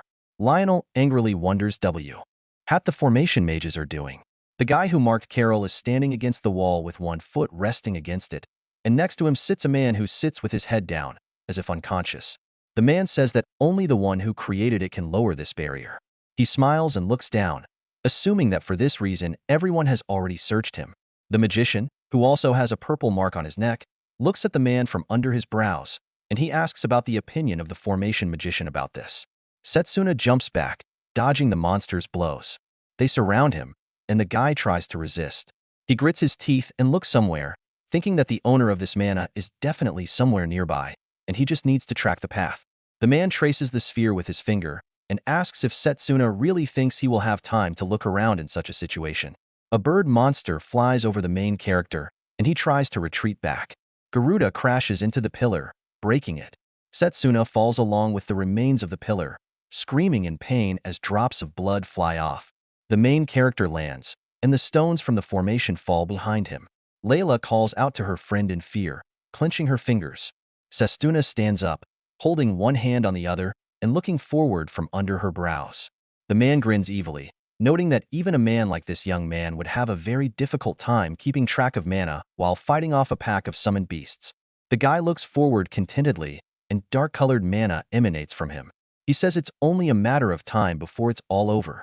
Lionel watches the situation in the arena extremely tensely and realizes that things are bad because Setsuna does not have enough time to use the devastating bullet. Carol sits on Ferner, head down, breathing heavily, and holding her neck with her hand. Lionel realizes that Carol is already at her limit, and if this is not stopped soon, Carol may die, losing control of her mana. Setsuna strikes the three-headed beast, hearing the girl speak, telling him to run. The main character runs to her and calls Carol, thinking that, as expected, she has fallen under someone's control.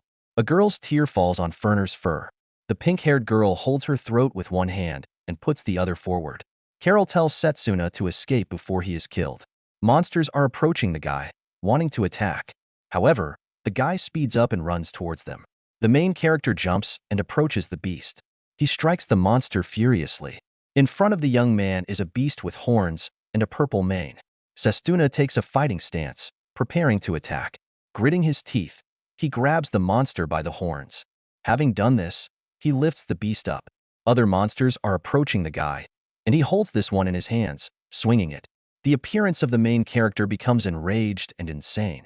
Setsuna throws the beast, which hits the multi-headed monster and hits it with its hooves. The director frowns and watches what is happening carefully. Feet in brown boots begin to walk up the stairs. The man realizes that Setsuna has most likely already spent more than half of his mana reserve, and the situation could not be worse. Lionel quickly stands up, waving his arms.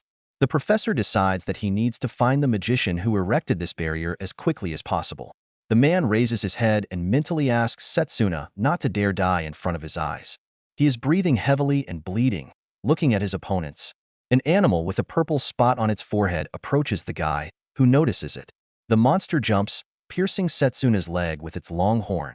He looks down carefully and screams in pain. Layla covers her mouth with her hands, horrified by the situation with her friend's leg. The students also look at this in shock. The guy with red hair bites his fingers, and the brunette fearfully wonders if this is too much. The main character begins to fall due to injury, and the man with dark mana smiles and notes that now he will not be able to use that technique.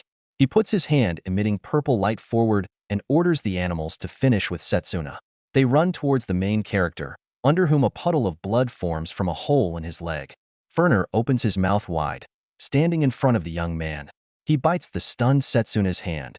The beast continues to squeeze its jaw, which contains the guy's hand almost entirely. Veins bulge on his face and neck, and the main character screams in pain and horror. Lionel stands in front of his students and raises his finger, asking what is most important for a melee mage during combat. Drago and Setsuna look at the professor seriously. The brunette replies that he needs to knock down the liar with one powerful blow.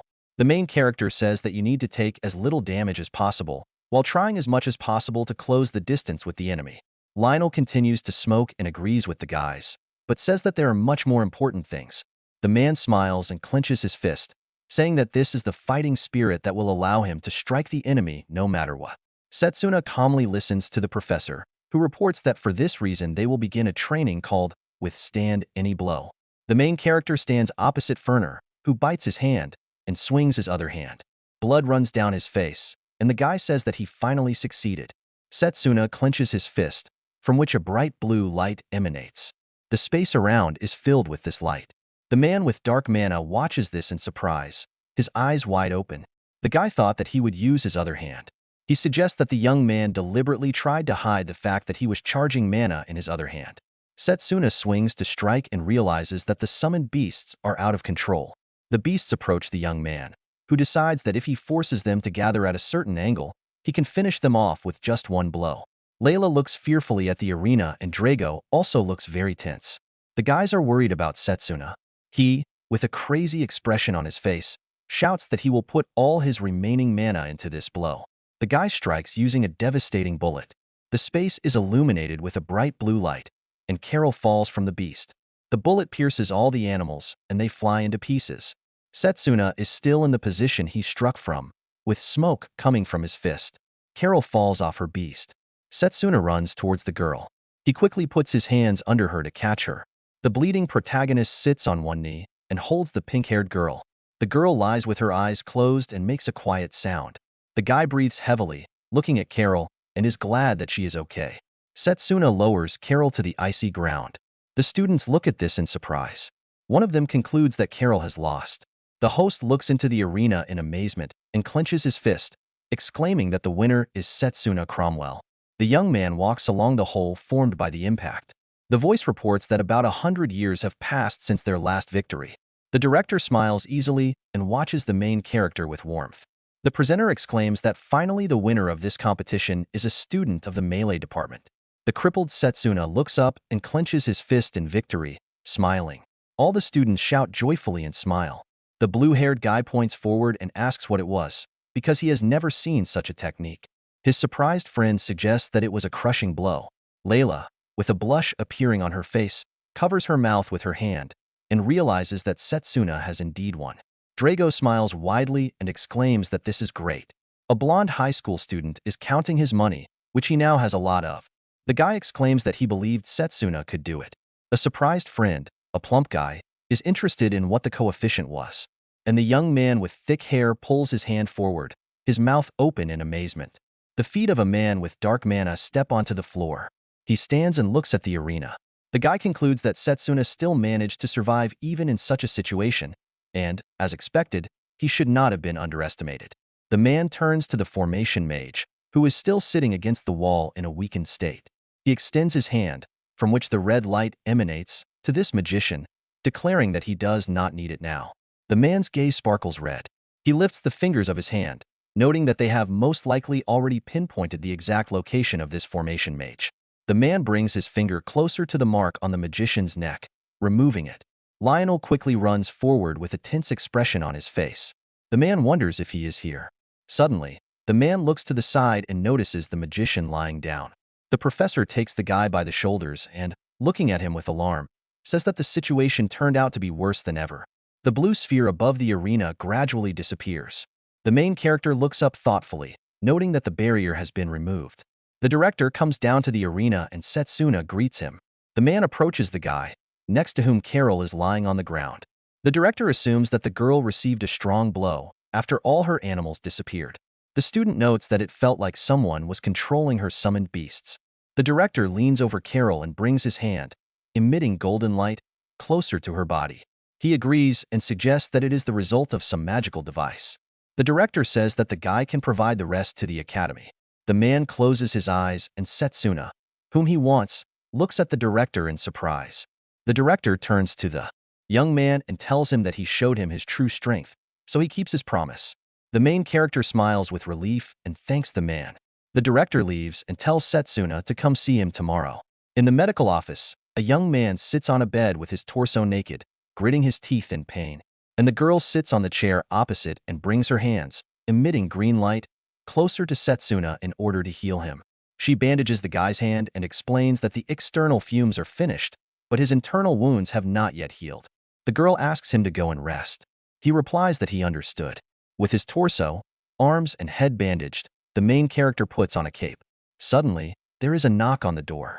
It opens and joyful Drago, Lionel, Layla, and 3 children enter the office. The red-haired girl wonders if her friend is okay. Setsuna answers positively. He smiles widely, closes his eyes, and waves to the guys. The young man notes that, as you can see, everything is fine with him. Layla folds her hands near her face and, smiling, exclaims that she is glad and wants to once again congratulate the guy on his victory. Drago leans towards the main character and holds him by the shoulder with one hand, and shows his class with the other. The guy exclaims that he congratulates him and says that he is a real pride of the faculty. The kids walk up to Setsuna, and a boy with gray hair waves his arms, exclaiming that he's really cool.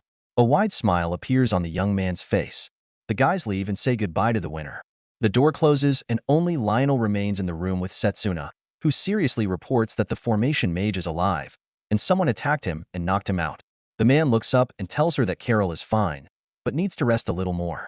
The professor assumes that the girl will be interrogated after waking up. Lionel seriously points his finger at the student and reports that it appears they were both targeted by someone unknown during this incident.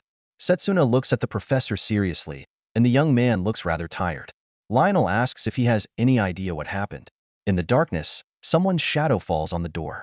A man in a robe with a hood brings his hand closer to the door, and dark spots fly in the air. His hand reaches for the door handle, however. Purple glowing circles appear between them. The man's blue eyes look at this carefully, realizing that this is a barrier that protects against uninvited guests. He squeezes his hand, and a purple flash of light comes from it. The man says it is useless.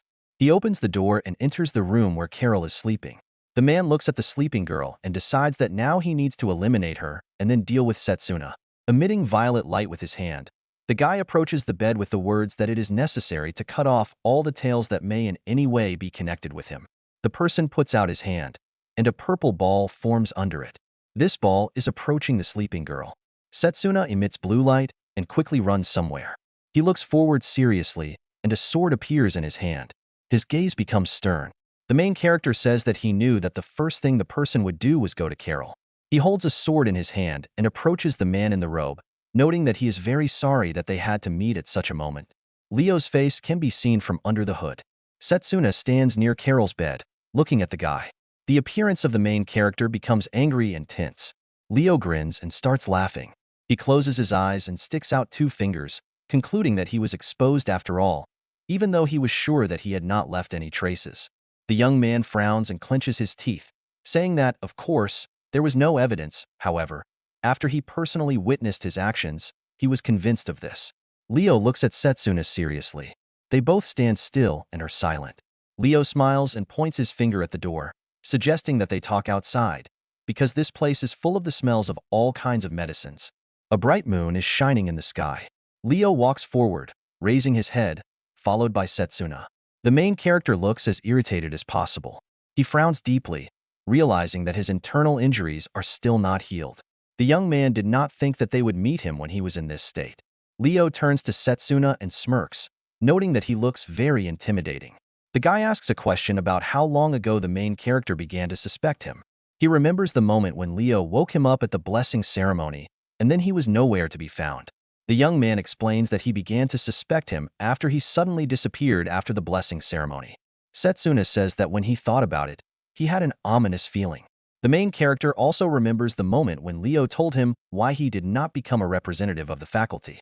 The guy notes that the way Leo lost the opportunity to become the representative of his house is quite strange, because he would not have lost to Akhtar even if he had used his dirty methods. Leo closes his eyes and puts his hand to his forehead, saying that he didn't even think he could put it all together. Setsuna frowns, looking angrily at the blonde, and reports that his suspicions have now been confirmed. His gaze becomes serious and firm. The young man says that during the final battle of the competition, the man's mana merged with his attack. Leo looks at the main character in surprise and asks again. He begins to step forward, emitting a blue light, and asks who Setsuna even means. His entire body emits a blue light reminiscent of flames. Red lines appear on his face and neck, and Leo wonders if the young man knows this great person. The amazed guy tenses even more and clenches his teeth. His hands begin to emit blue light, and the protagonist realizes that the changes in the form of his mana leave no doubt that he has become a subordinate of an evil god. Setsuna decides that he must stop him immediately. Radiating dark mana, Leo approaches the young man who holds a sword in his hand. The blonde informs him that, unfortunately, he can no longer allow him to do as he pleases. He admits that he wanted to play with him a little more, however. Leo narrows his eyes and says goodbye to Setsuna. The young man spreads his arms to the sides, and a strong wind rises. With a concentrated expression on his face, he swings his sword. He strikes, but blue sparks fly off the sword. Setsuna's face becomes confused, because he realizes that the situation is the same as that time. He remembers the moment when the explosions of ranged magicians did not harm Windrake, because it was the magic that dissipated. Leo looks forward calmly, holding his arm outstretched. He explains that it was a great person who gave him the powers to nullify mana. So no matter what Setsuna does, it won't work. He clenches his teeth and swings his sword again. But the situation repeats itself, and the magic dissipates. The main character frowns and, looking forward, realizes that it is not time yet. Leo extends his hand, emitting dark light. Forward. Setsuna runs behind the guy, thinking about how the mana reset only activates when he comes into contact with his attack. The young man decides to try to attack him from his blind spot. He runs towards Leo from behind, holding his sword forward. The main character strikes, however, the magic dissipates again. The blonde turns his head a little, informing him that it is useless, because his mana detection is faster than the young man. Setsuna's eyes show confusion and fear. Fire is burning in Leo's hand, and he shoots it at the young man so that he flies back. The blonde calmly looks at the main character and admits that he would like to fight the guy when he is fully recovered. He lands with his hand on the ground. Leo approaches Setsuna, who is trembling as he tries to stand up, and notes that the young man is truly incredible, because usually, melee magicians would never reach such a level. The blonde adds that if Setsuna had just chosen ranged magic, they could have played a little longer. Leo seriously looks down at the main character, saying that this doesn't matter anymore, because the guy will still die here and now. The blonde strikes with a bright flash that pierces the young man's leg. He screams and holds his wounded leg with his hand, realizing that Leo attacked in the same place where he was wounded in the finale. Setsuna's gaze turns stern. He breathes heavily and turns to Leo. Sitting on his knees, the guy asks why he is doing this. Leo, looking like a madman, smiles and replies that he is simply tired of this world. He explains that this feeling is comparable to the desire to break someone else's sandcastle. Setsuna looks down, concluding that this is the only reason. Everything around is illuminated with a bright purple light. The main character opens his eyes wide, realizing in surprise that he is casting spells very quickly.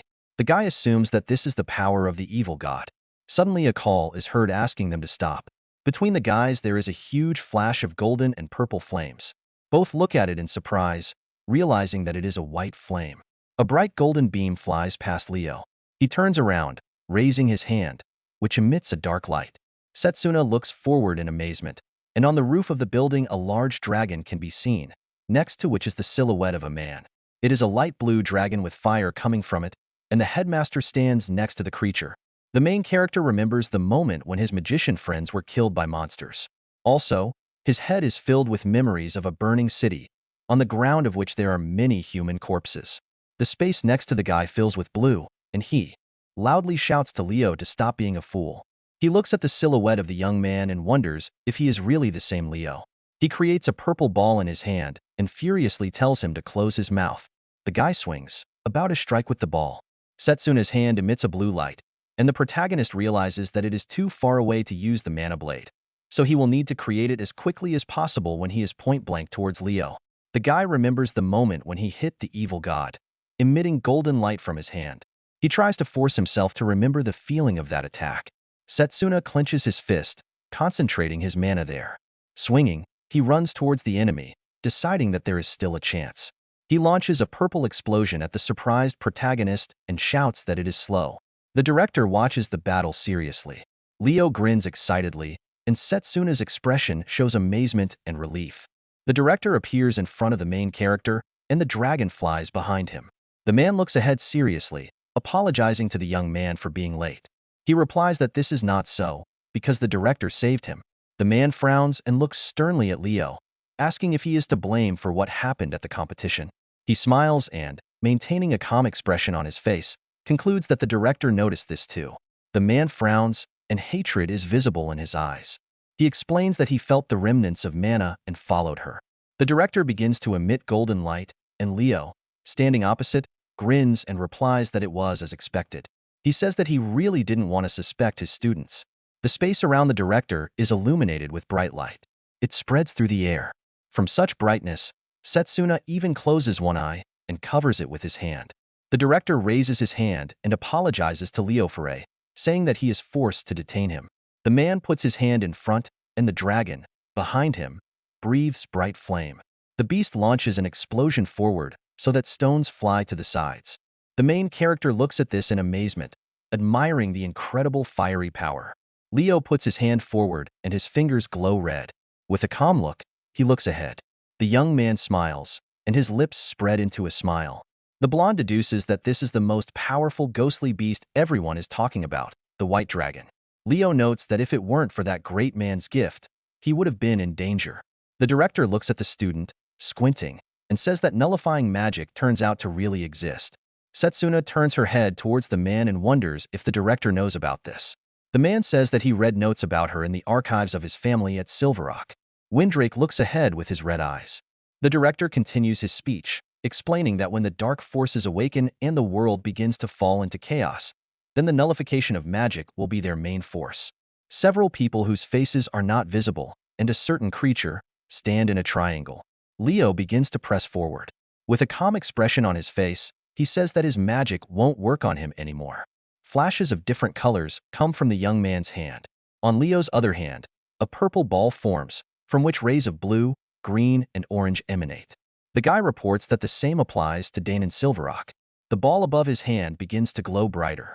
Setsuna takes a serious look at it, guessing that it is 3-element magic. The director closes his eyes and golden light falls on his face. His eyes begin to glow a bright golden color, and a pattern appears there as well. Leo raises his hand, and the ball, which has increased significantly in size, is also above the young man. Multicolored circles spread through the air. The director looks ahead, eyes wide, and tells Setsuna to take 2 steps to the right. He looks at the man anxiously, thinking about his gaze. Colored rays are flying at the guys. One of them crashes into the ground opposite the main character and breaks the ground.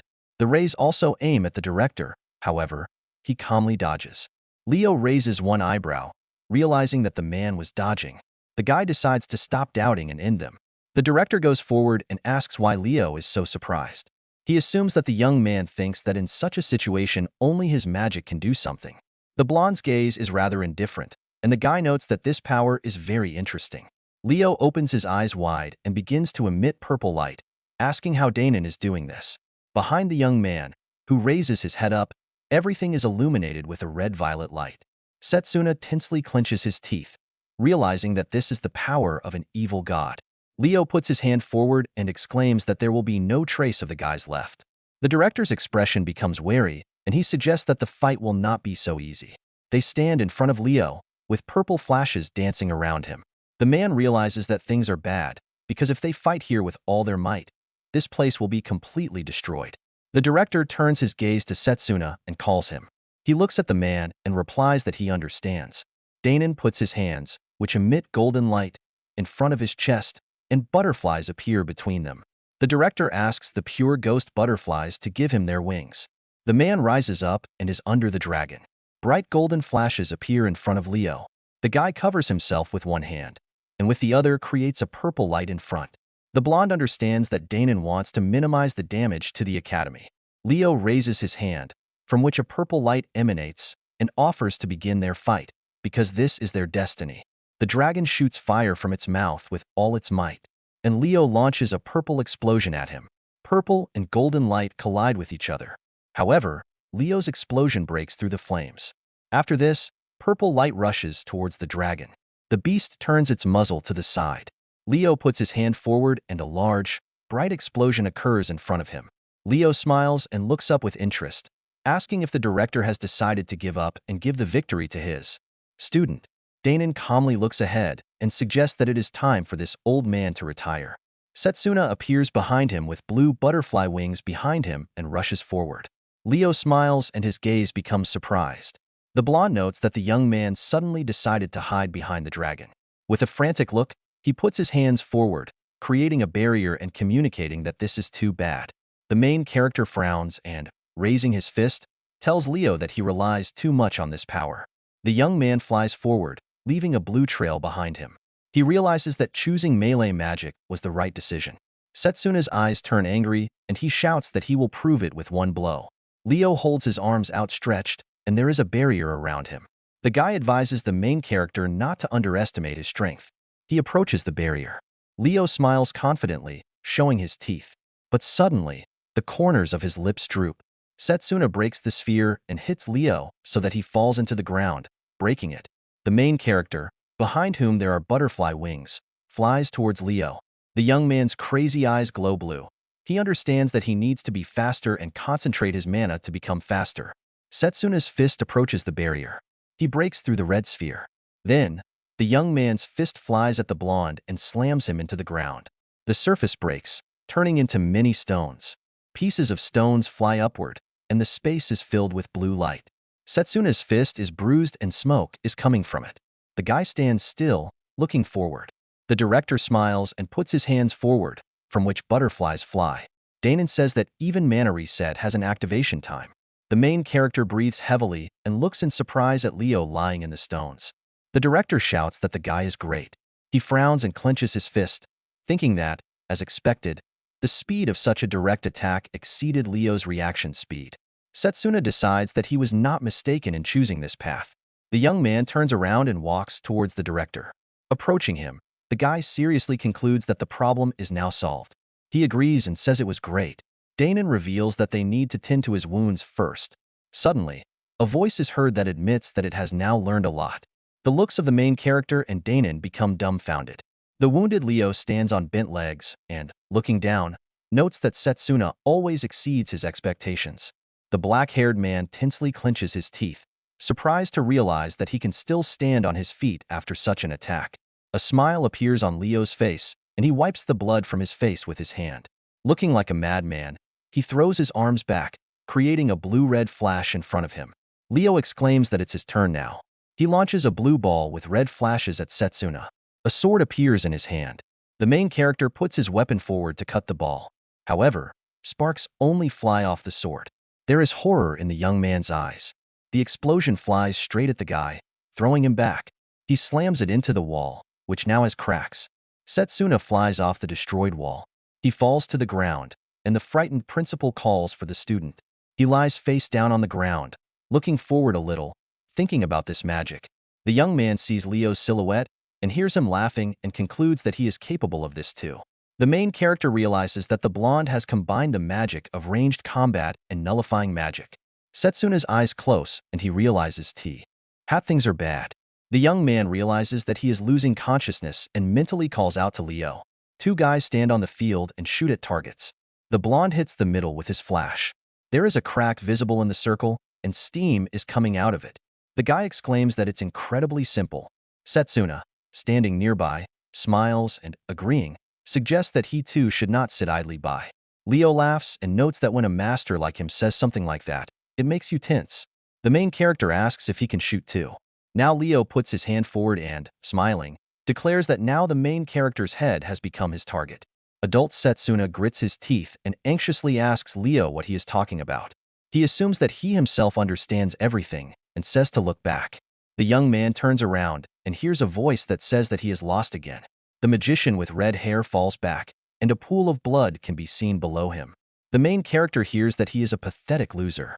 The brunette is also killed, and Setsuna is told that he couldn't save anyone. The green-haired girl is eaten by a monster and she asks why the young man did not save her.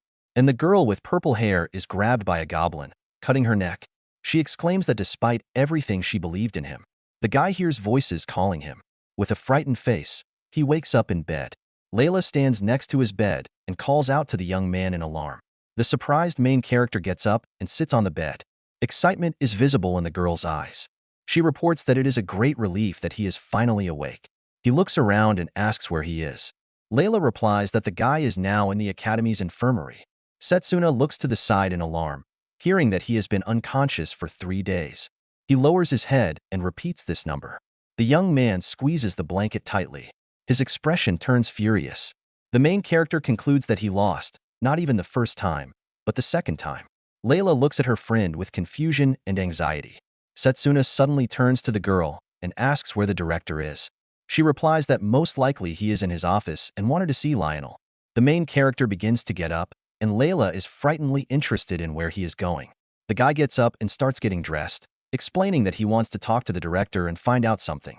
She raises her hand and exclaims that this is reckless, because Setsuna has not yet fully recovered from his wounds. The main character turns around and puts his hand on the surprised girl's shoulder. The guy looks at her seriously and apologizes for disturbing her, but informs her that he needs to go. With a determined expression on his face, he walks out the door, leaving an upset Layla in the room. A beautiful sun-shaped lamp hangs on the ceiling. The heads of all the departments sit around a round table on which lies a blue ball, and the director sits in front. He folds his hands and seriously says that he is counting on them. The heads get up and leave, and Lionel, grinning, concludes that now they too need to get down to business. Cyrus is also not silent, and notes that it is very strange to think that the director is counting on them. The doors to the office open and Setsuna enters. Frowning his brows, he loudly calls for the director. He smiles softly and says that the young man has woken up. The man adds that he is glad to see the main character in health. Cyrus turns his head towards the guy, looking at him with contempt. Lionel places his hand on the surprised Setsuna's shoulder and tells him that he heard that he lost. The professor leaves and, looking back, explains that they will talk later, and Layla and Drago were very worried about him. The man approaches the door, raising his hand, and frustration appears on the guy's face. Setsuna bows his head to the director. Clenching his fists, he apologizes for letting Danon down. Suddenly, the young man raises his head and hand, begging to tell him what happened after. The young man's legs give way, and the director asks him to calm down, because the wounds have not yet healed completely. The man furrows his eyebrows and begins to talk about what happened after Setsuna lost consciousness. The main character is lying on the ground, and the director is standing not far from him. Leo raises his head a little. A smile appears on his face when he says that he would very much like to end the life of the director here and now. The blonde admits that he seems to have spent too much mana. With a satisfied expression on his face, Leo looks at Danon, and a crack appears in the air nearby. The guy says that at least it was fun. The blonde bows, standing in front of the crack, and says that he will go and they will meet in the future. Danon's expression turns stern as he realizes he can't let him escape so easily. A large smiling face can be seen from the crack. The director says that something was looking at him from the portal, and he had never seen anything like it. Danon decides that he must become stronger. Setsuna sits with his shoulders and head down and replies that he understands. The guy puts his fingers to his chin and thinks about the look from the portal and the unknown creature. The principal looks at the student seriously and asks if Setsuna knows anything. He frowns and looks the man firmly in the eyes. The guy is silent, and Danon asks to tell him what he knows. The director's expression becomes serious and insistent. There is surprise in the young man's eyes. The director begins to take off his gloves. He raises his hand with the second mark and says that he is also interested in how the guy knows about this mark. Danon's stern gaze turns to the main character. The director asks to tell him, because he wants to trust the young man. Setsuna's facial muscles tense. He remembers the evil god and wonders whether he should tell him about it. The guy also remembers the burning city. The young man doubts that the director will believe in returning in time. The main character looks away and clutches his pants with his hand. Danon grits his teeth and asks if there is a reason Setsuna can't tell him everything. He is still looking down and does not look up at the director.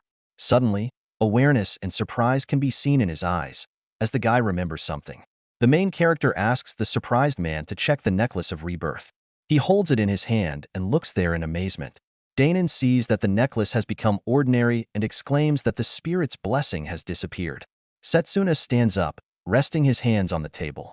The director assumes that someone used it in another timeline. The young man confirms this. His face becomes upset. The main character admits that 10 years later he used it because he had his own regrets. The guy stands with one hand clenched into a fist. Danon looks down thoughtfully, announcing that he understands. The expression on his face is worried. The man says that he was killed and the evil god destroyed the whole world. The director agrees that this is difficult to believe without hard evidence. Setsuna looks at the man in surprise, about to say something. He notes that even with the power of the spirits of time, it takes very strong regrets to go back as much as 10 years ago. The director gets up from the table. He approaches the young man and puts his hand on his shoulder with the words that until now the main character has suffered a tragic fate alone. Setsuna looks up at the man in surprise. He continues to stand and says that from now on he will also try to become the young man's support. A smile appears on the main character's face. The guy happily thanks Danon.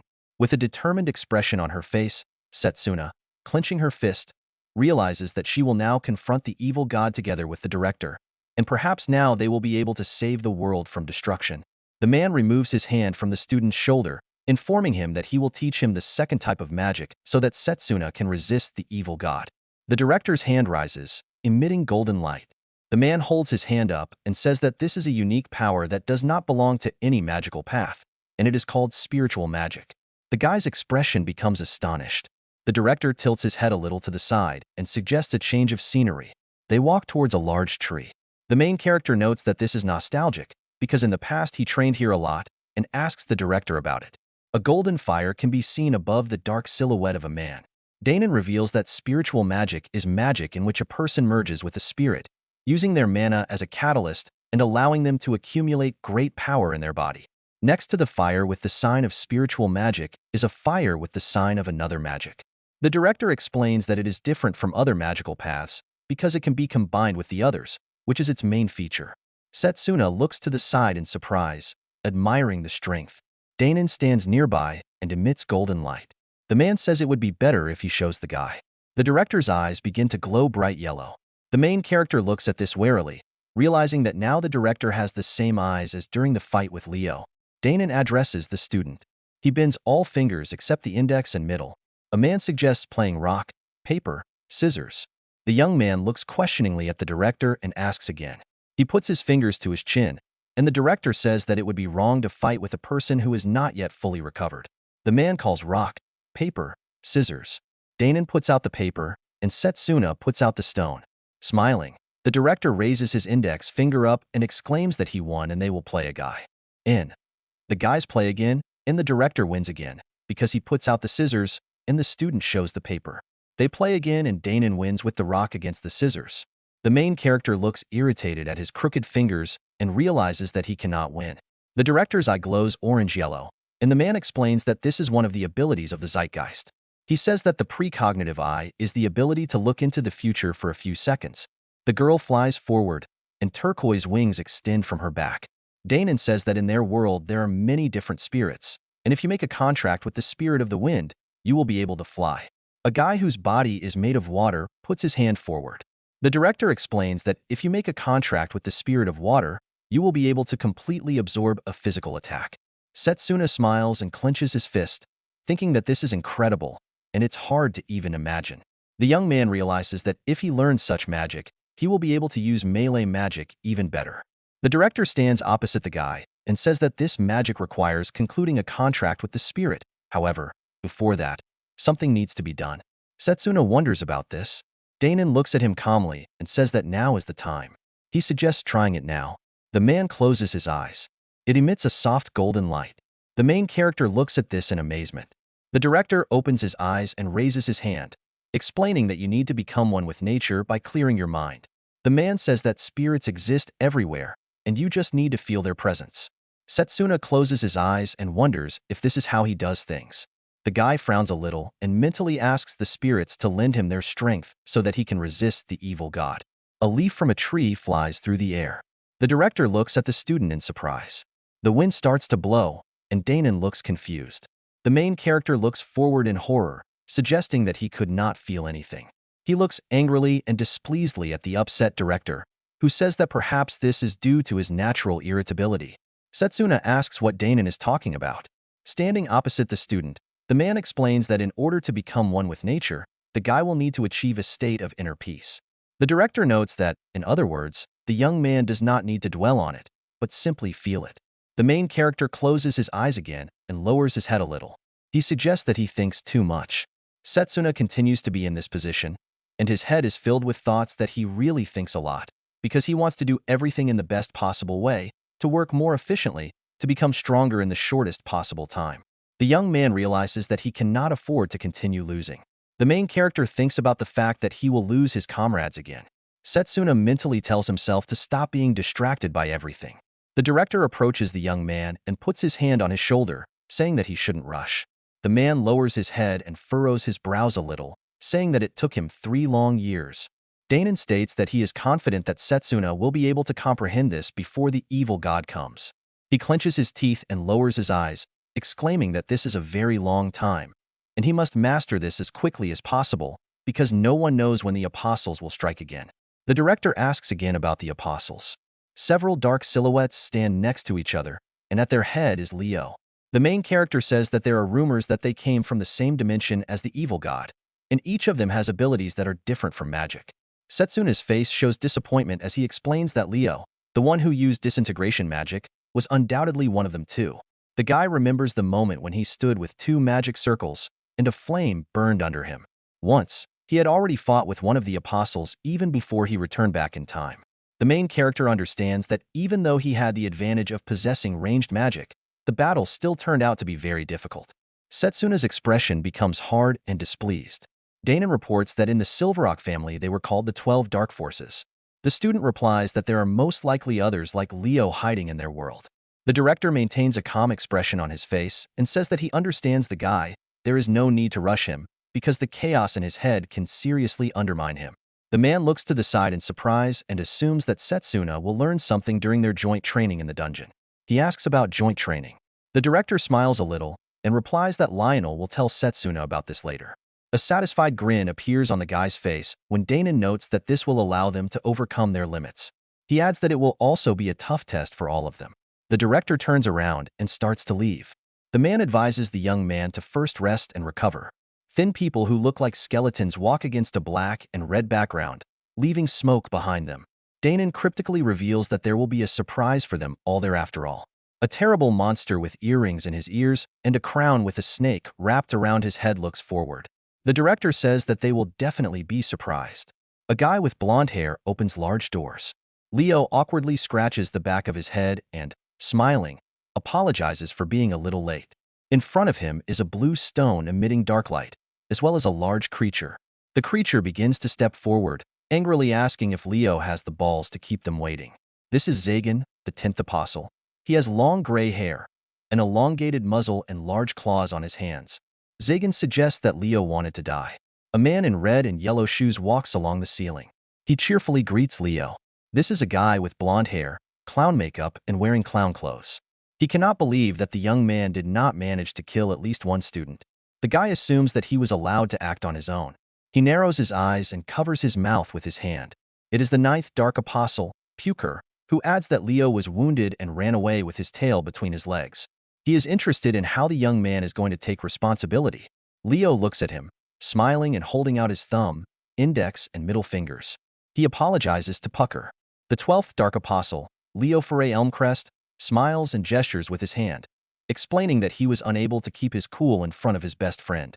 Zagan approaches the young man and tells him to wipe that grin off his face, because it's annoying. Leo's gaze becomes calm, and Zagan looks at the guy furiously. The creature pulls its clawed hand forward. Suddenly, a voice is heard that says to stop.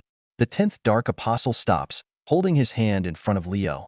Near the glowing stone stands a man who notes that they are apostles and must behave appropriately, because all this is for the sake of a great vision. Satanakia, the 2nd Dark Apostle, turns his head and is displeasedly interested in why the guys still cannot understand this. The apostles run towards Satanakia. Leo calmly looks forward and admires. Now, Zagan and Leo stand in front of the 2nd Dark Apostle, who offers to begin. The 10th Apostle sharply puts his hand forward. Satanakia reports that first you need to report, and Zagan loudly just stop. He angrily points his hand at Leo Foray and displeasedly asks how they can now continue to do business with this scoundrel, because he made a mistake. Zagan exclaims that he is ready to deal with him personally if he gets in their way. Pucker approaches the guys, pointing his finger at himself. He notes that this can be left to him. The guy suggests that it will be much more interesting this way. Satanakia, a guy with long hair and red eyes, folds his arms over his chest and explains that this is not necessary, because he has already agreed on everything. He looks ahead sternly and reports that Leo will definitely complete the task assigned to him. A few days later, the guys are sitting in the audience, and Layla calls her surprised friend.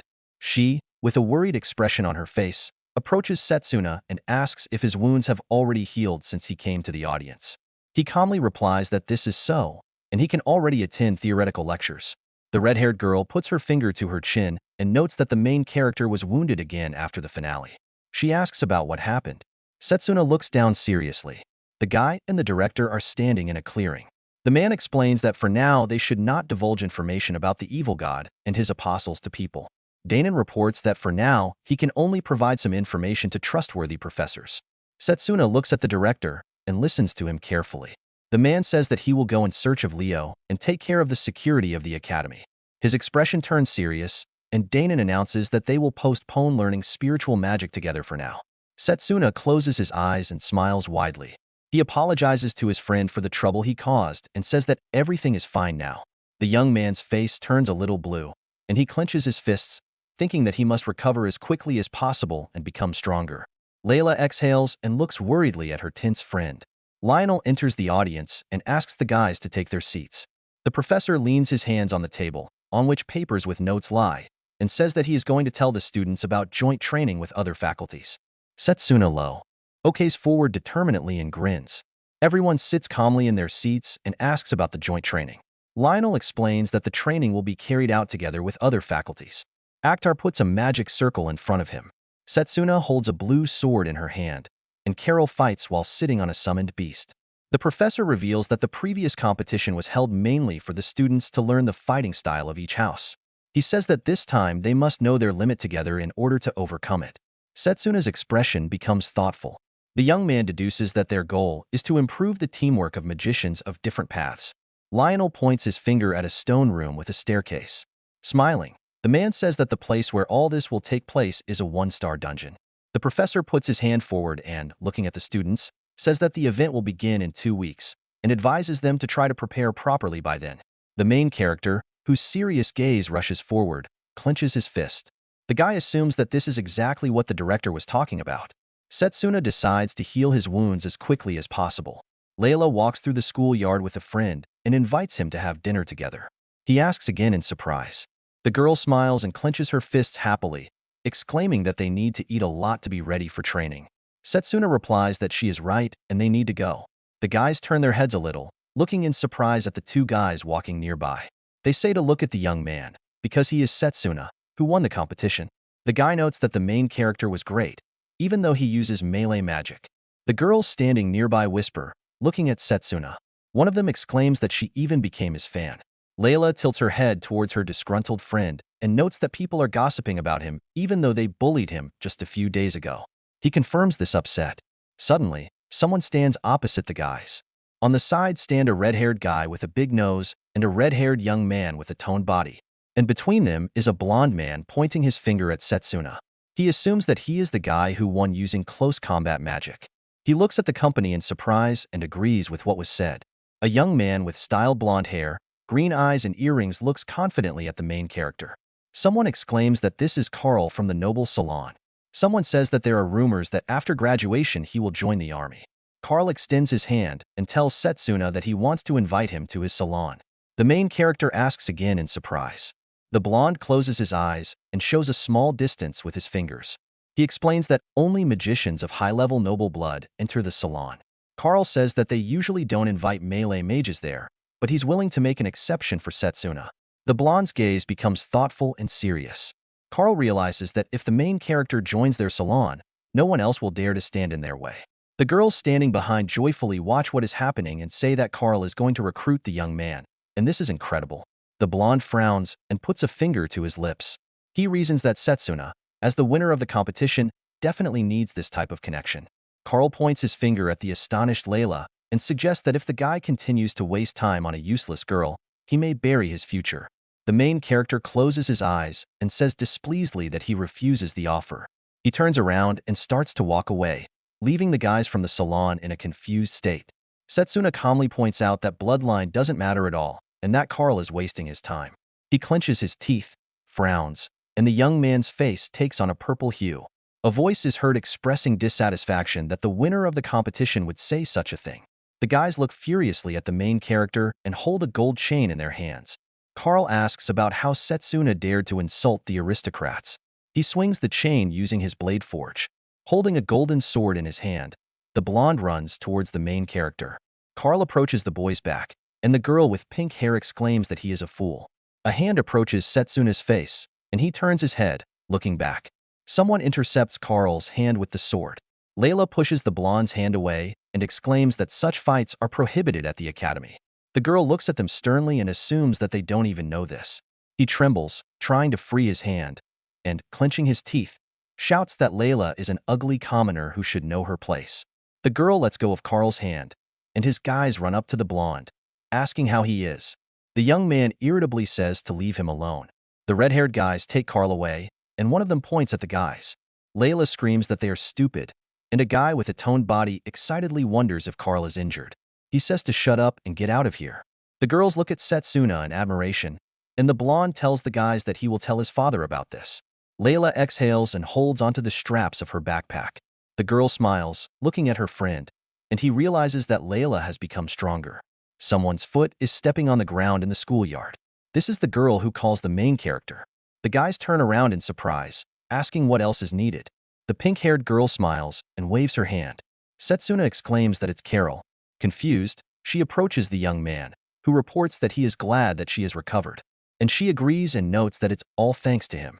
Carol fidgets with her fingers and explains that she really wants to express her gratitude to him. A blush appears on the face of the girl, who averts her eyes. She hesitantly asks Setsuna to come with her to her room. Layla frowns with displeasure and puts a finger to her lips in confusion. She is shocked by this proposal. The guys are in Carol's beautiful white and gold room. The girl smiles and puts her hands forward. She joyfully asks the young man to let her pamper him with home-cooked food as a thank you for saving him. Confused Setsuna and surprised Layla and Drago walk forward. The guy says thank you to the pink-haired girl for your hospitality. She reports that everything will be ready soon, so you should wait a little. Joyful Layla runs up to Carol, who hands her an apron. The red-haired girl offers to help, because it will probably be difficult to cope with everything on her own. Carol thanks the protagonist's friend. Layla takes the apron in her hands and squeezes out a smile, realizing that this will indeed be ordinary cooking, and she has come up with all sorts of obscenities. Drago, dressed in a shirt and trousers, points to himself. The guy is interested in why he is here. Carol replies that there is no reason, because after all, the more the merrier. The girls go into the kitchen, and the surprised Layla notes that there are even medicinal herbs here. Carol notes that they will still be preparing healing food. Setsuna stands and looks at Carol's room. Seriousness is visible on his face. The young man remembers that, according to the director, Carol does not remember anything about the incident with Leo. The main character remembers a sleeping girl.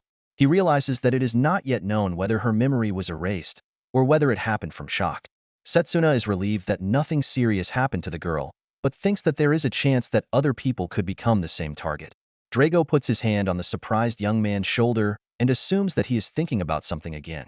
The guy smiles and explains that he means that Setsuna does everything alone. Drago suggests that he should at least relax a little.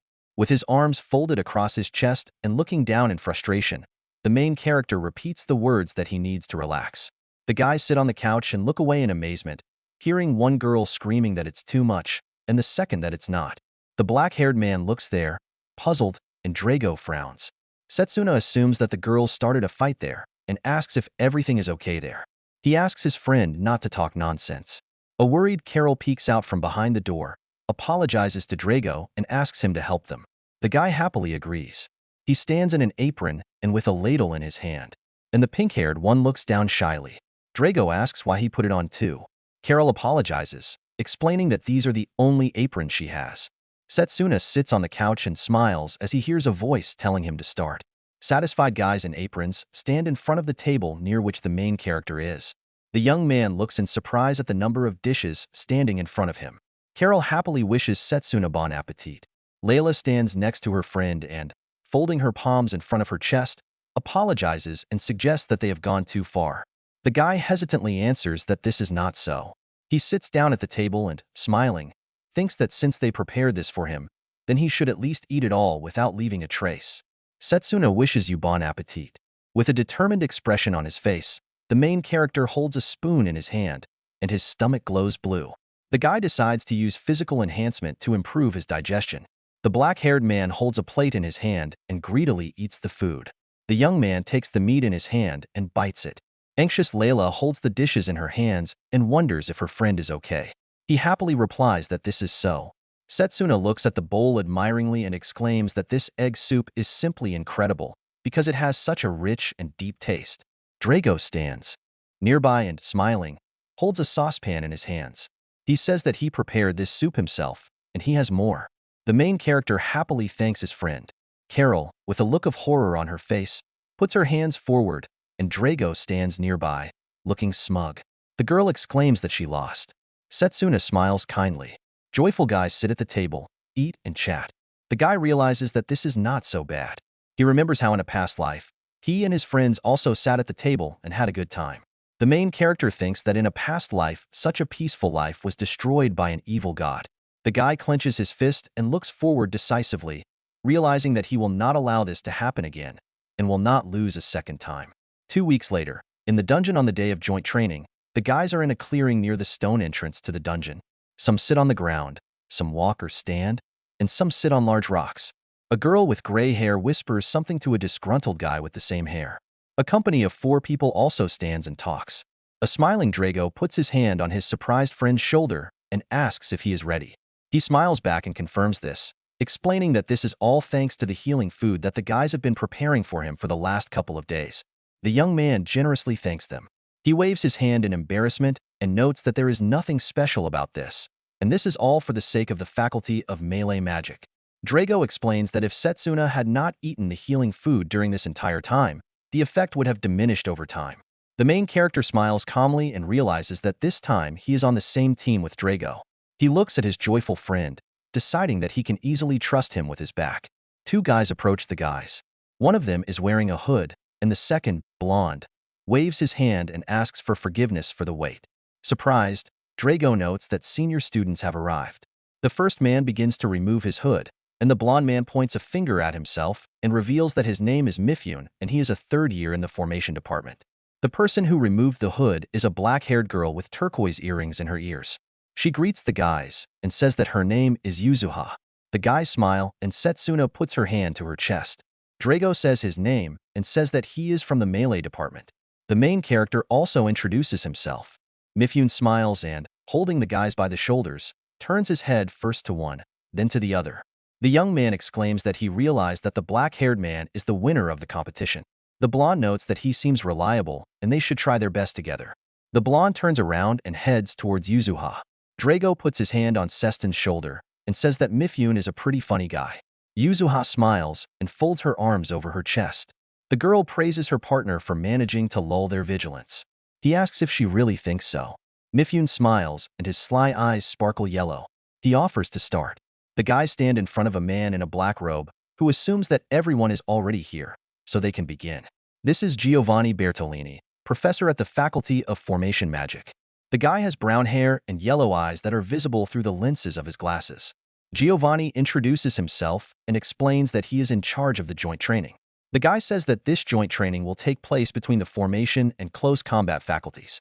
Behind Giovanni there is a dark room, which is slightly lit by candles above. The guy says that this dungeon, which the guys will go into today, is called the Ruins of the Sealed Demon. He reveals that in this dungeon they will meet ancient monsters and the living dead, and it is a 1-star dungeon.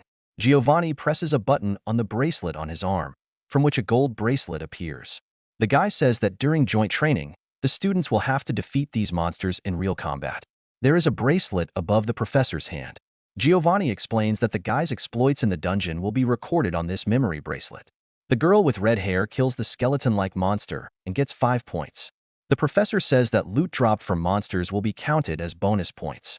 The girl joyfully looks at the open chest. Giovanni announces that those with the most points will be awarded medals from the academy. The guys calmly listen to the professor, who declares that whoever scores more than 100 points will have the opportunity to join the training of magicians of the Royal Battalion. A smile appears on Setsuna's face as he thinks about how much he misses the Royal Battalion. Brave magicians, green-haired, brunette, a guy with red hair, a girl with purple hair stand behind the main character. The young man understands that only the most powerful magicians from all over the kingdom enter there, and it was there that he met many of his comrades in a past life. He understands that if he can join them, then perhaps he will be able to get to know the guys again. Giovanni holds the chest in one hand and gives the guys bracelets with the other. The professor says they don't go deep. An alarmed girl with green hair and a bald guy are standing in a dark dungeon. Giovanni explains that the reason is that they may encounter monsters there that will be too much for the guys to handle. He asks students to try not to go too far. A dissatisfied guy stands against the wall and presses the bracelet, after which he moves outside. Giovanni tells the students that if there is an emergency, they can pour some mana into their bracelet so that it will teleport them to that location. With a determined smile, Setsuna touches the bracelet on his hand, realizing that he needs to score 100 points. Suddenly, his gaze becomes more serious, because he understands something. Drago and the main character smile, looking forward, and at the same time say that 200 points are needed. The guys look at each other in surprise, and Layla, standing behind, grins. Drago points to the bracelet and exclaims that he can't wait for Setsuna to do this. He raises his hand, clenching a fist, and agrees. Giovanni, with a calm look, asks the guys if they are ready. Layla looks forward seriously and clenches her fists at chest level. Yuzuha and Mifune smile warmly. Drago and Setsuna look ahead with determination, emitting blue light. The boys, including Mifune, cover their faces because of the wind. Yuzuha closes her eyes and holds her hood. The professor looks at the guys. He shouts that they are starting training. Drago and the main character quickly run forward, and the rest of the guys run behind. The guys run through the dungeon next to each other. They look forward intently, and Setsuna thinks about the one-star dungeon. Sealed demon ruins. Torches burn on the stone walls of the cramped room. The main character understands that these are the ruins of an ancient civilization, an unexplored place with a bunch of monsters inside. Skeletons and torn clothes are walking somewhere. The young man realizes that these monsters will be hostile towards them, uninvited guests. The guy turns his head and tells Drago that even despite the magic of teleportation, this training still remains a very dangerous undertaking.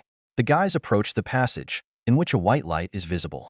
Drago exclaims that there is no one there. The guys come to this place. They go down the stairs and look around the abandoned room. The brunette notes that this is incredible, and he did not even think that such a spacious room could be underground. The main character touches the green leaf in surprise, saying that there are even ancient plants here. He wonders if these ruins once housed an entire civilization. The young man stands behind Drago, who is walking somewhere, and thinks that he remembers the director's words that this training may be necessary for future tasks. Setsuna looks down and, clenching his fist, decides that now he needs to deal with spiritual magic as quickly as possible and make every effort to do so. The boys turn around, seeing other students, including Mifune and Yuzuha. The blonde breathes heavily and notes that the guys are very fast. All four of them look ahead in surprise, and Yuzuha points there. Grouped into teams, students decide what to do, because there are two entrances in front of them. Layla and her team go to the right passage. Someone asks if this is the right path, and the guy ahead says that the other one will definitely be a trap. Mifune smiles and raises one eyebrow, noting that these guys are stupid, because obviously in joint training it is clearly necessary to choose the most dangerous paths. The guy joyfully points to another passage, overgrown with plants. He exclaims that this is the reason they will go there. Setsuna seriously looks somewhere, and Mifune puts out his index finger, turning to the melee magician. The main character realizes that given the fact that they need to score as many points as possible, the blonde's words are clearly not without meaning. Mifune asks if Setsuna is worried about something. The guys begin to walk forward, following the black-haired one.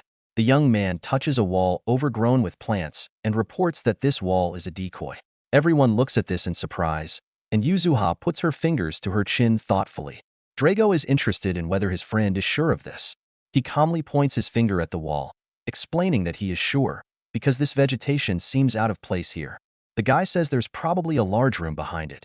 Mifune's expression turns disdainful when he asks about the vegetation and assumes that it is just a coincidence. Suddenly, Drago approaches the wall and delivers a strong blow. Setsuna, standing nearby, disagrees with the blonde, because he hears the wind blowing from the other side. After breaking through the wall, Drago's expression becomes shocked and the others are surprised too. The melee magicians smile, and the main character extends his hand and asks if it seems that way to the guys. The older students begin to run after the guys rushing forward. Mifune exclaims that this is great and Drago is very strong. The blonde smiles slyly and notes that thanks to this they will be able to earn as many points as possible. Melee mages quickly descend the curved stairs. Suddenly, their expressions become surprised as the boys notice the ball flying towards them. A sword appears in Drago's hand, which he swings to protect himself from this. He tells his friend that he must leave it to him. With a loud shout, Drago swings his sword. Shards of stone scatter everywhere. The guy smiles and clenches his fist victoriously, and Setsuna notes that his friend is very inspired. He happily replies that if they show everyone their strength, then people will recognize the magic of close combat. The guy's gaze becomes firm, and he declares that he does not want to lose to the main character again. He calmly smiles back. Something sparkles behind Setsuna, and his eyes show surprise at this. The young man dodges, looking back, and an arrow crashes into the wall near him. The black-haired man frowns, and a sword appears in his hand. He runs forward, and yellow arrows fly past him. The main character is swinging a sword, and in front of him is a purple magic circle. Drago watches this nervously, realizing that not only their reaction speed, but also their insight are at completely different levels. He approaches his friend, looking to the side and informing him that he should now focus on traps to make it easier for the third years. Drago, with a surprised expression on his face, points his finger somewhere and exclaims that it is a chest. Suddenly, a blue beam flies past the guy. He rushes towards the chest and the object begins to emit blue light. The guys turn around and notice Yuzuha and Mifune, who joyfully raises his hand, above which the chest is now located, upward. The blonde exclaims that this is great, and the chest is his. He tilts his head to the side, holding the chest with one hand and holding out his index finger with the other, above which a blue flash can be seen. The guy thanks Drago for leaving the chest to him. Now Mifune has 15 points. Melee magicians look at this with displeasure. While the calm senior students calmly and joyfully look forward, Drago frowns, clenches his teeth and fists in anger. The young man concludes that this is a battle of speed, and decides that in this case he will not lose. The main character and Drago run forward, emitting blue light. The brunette looks up, noticing something. He hits the wall hard, breaking it. The guy looks at the chest in front of him in surprise. He reaches his hand towards the object. However, a blue flash appears above the chest. Mifune smiles smugly and places one foot on the chest, declaring it to be his. Now the blonde has 30 points. Drago looks at this nervously, resenting the fact that he still has 0 points. Someone in knight's armor appears in front of the guy, and Drago diligently strikes. A blue flash flies between the armor and Drago again. Mifune approaches the armored creature, swinging his sword.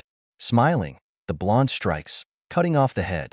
He joyfully looks at his victim, receiving 10 more points, and fatigue is visible on the face of Drago, who has 0 points. The brunette strikes, and Yuzuha, standing nearby, freezes the monsters around to destroy them. The girl has 30 points, and Drago has 10. Mifune rests his hand on the chest, looking back at the irritated brunette. The young man already has 55 points, and Drago still has 10. Behind the calm senior students stand tired and angry melee mages. The blonde notes that the guys are strong, but short-sighted, and at this rate they definitely won't catch up with them. Drago frowns, breathing heavily and trying to contain his anger. Setsuna, who has 25 points, extends his hand, while his friend standing next to him shakes with anger. Drago still has 10 points. The main character notes that it is very important for them to correctly distribute the points scored, and asks the senior students if they think so. The guy clenches his teeth and frowns in irritation. He deduces that seniors prefer to steal points from their juniors, and these are their methods. A smiling Yuzuha turns to Mifune, who has the same expression on his face, and asks if the young man really said that. He scratches the back of his head and replies that it is so. The blonde squints his eyes and smiles, telling him that he is not as stupid as those who do nothing but flex their muscles. Mifune wonders if the guys are talking about any rules. Drago stands with his head down, and the blonde guy continues his speech about how, first of all, people are known for using others to achieve their goals, and if guys are really that crazy, they might do the same. He puts his hands out to the sides and, smiling, says that they are not capable of this. Setsuna thinks that this man is very cunning. The protagonist realizes that Mifune can teleport easily since he has 2 different formation circles. The person moves into the blue magic circle, and after that the circle appears in the place where he was before. Setsuna thinks that this is very convenient, because it can catch people by surprise. However, this still has a disadvantage, and besides, there is also Yuzuha. The girl looks at her raised hand, above which there is a small ball. The black-haired man suggests that while they suffered one defeat after another, Yuzuha didn't care about the points at all. The young man's gaze becomes attentive. He wonders if the girl has her own hidden intentions. Lanterns, candles, and torches illuminate a dark room. Satisfied, Mifune, who has 80 points, goes forward, followed by Yuzuha, who has 50 points. Melee mages go a little further. The blonde happily replies that a little more and they will finish. Setsuna, with 35 points, frowns, and Drago, who has only 10 points, looks away. The guys enter the next room. The main character looks at it, realizing that this room is different from the others. There is a chest on the throne in the room, and Mifune directs his beam there, saying that he will gladly take it. However, a purple light begins to emanate from the chest. The blonde watches this with alarm. Mifune begins to run towards the chest, and Setsuna runs after him and asks him to stop. He replies that only a fool would wait. A powerful violet ray hits the young man. The main character's face shows fear. Violet flames and a monster's paw can be seen from the chest. Setsuna realizes with alarm that this dungeon should be a 1-star dungeon. Horror appears in the guy's eyes. A dead man in a robe with fur, gold jewelry, and a crown on his head sticks in front of the guys. And a snake comes out of the monster's mouth. The main character understands that this monster is on a completely different level. A broken bracelet can be seen among the fallen stones. Mifune squints with displeasure and tries to figure out what it is. In front of the guys is a creature emitting violet flame, and around it there are 6 magic circles. The dead man puts his hand forward, and purple rays come out of the circles. They rush straight at the guys, and Setsuna jumps away, dodging. Melee mages run forward using physical enhancements. The main character puts his hand clenched into a fist forward. The expression on his face is concentrated, and the young man again dodges the attack. The guy is running, and in front of him there are 3 magic circles, 2 of which emit purple explosions that attack him. Drago, with a tense expression on his face, puts his hand forward, striking. He clenches his teeth and swings his leg, facing the dead man. When the guy's foot lands on the evil monster's head, he opens his mouth and a long snake crawls out. The creature raises its hand, emitting purple light. The dead man grabs Drago's leg to remove it. He frowns and looks forward, exclaiming that he should have focused on defense. Melee magicians are located opposite the dead man. A dark light emanates from the magic circle. The guys hit the monster, glowing blue. Mifune looks at this in alarm, her mouth open, and decides that they are joking. The blonde sees a huge purple explosion happen in front of him. The melee mages look at the cloud of purple dust. When the dust clears, they notice a dead man sitting on a throne with his head lying on the ground. The guys look at their bracelets in surprise. Setsuna notes that he received points. Drago exclaims that he does too, and suggests that the reason is that they won at the same time, and therefore split the points. Both gained 50 points. Mifune twists his face in irritation and concludes that before this the guys did not give their all. The blonde realizes that he has never seen such strong melee magicians. Setsuna turns to the older student and anxiously asks to see the wound. Suddenly, the main character notices something. Everyone looks in amazement at the place where Yuzuha was before. The guys are wondering where the girl is. Suddenly, everything starts to shake. The students look at each other, thinking that this is an earthquake. Mifune moves to another place as a crack appears on the ground. He walks along the remaining islands of land, extending his hand to Setsuna. The main character takes a senior student by the wrist. The guys stand next to each other and look in surprise at the hole that has appeared in front of them. The dead look out of it. Drago frowns in alarm and asks what it is. The terrible dead look at the guys, preparing tea. Oh, attack! They open their mouths with sharp teeth. A voice is heard shouting to retreat. A huge number of dead people crawl out of the hole and approach the guys. Setsuna tensely clenches his teeth, holding a sword in his hand, and does not understand what is happening in this dungeon.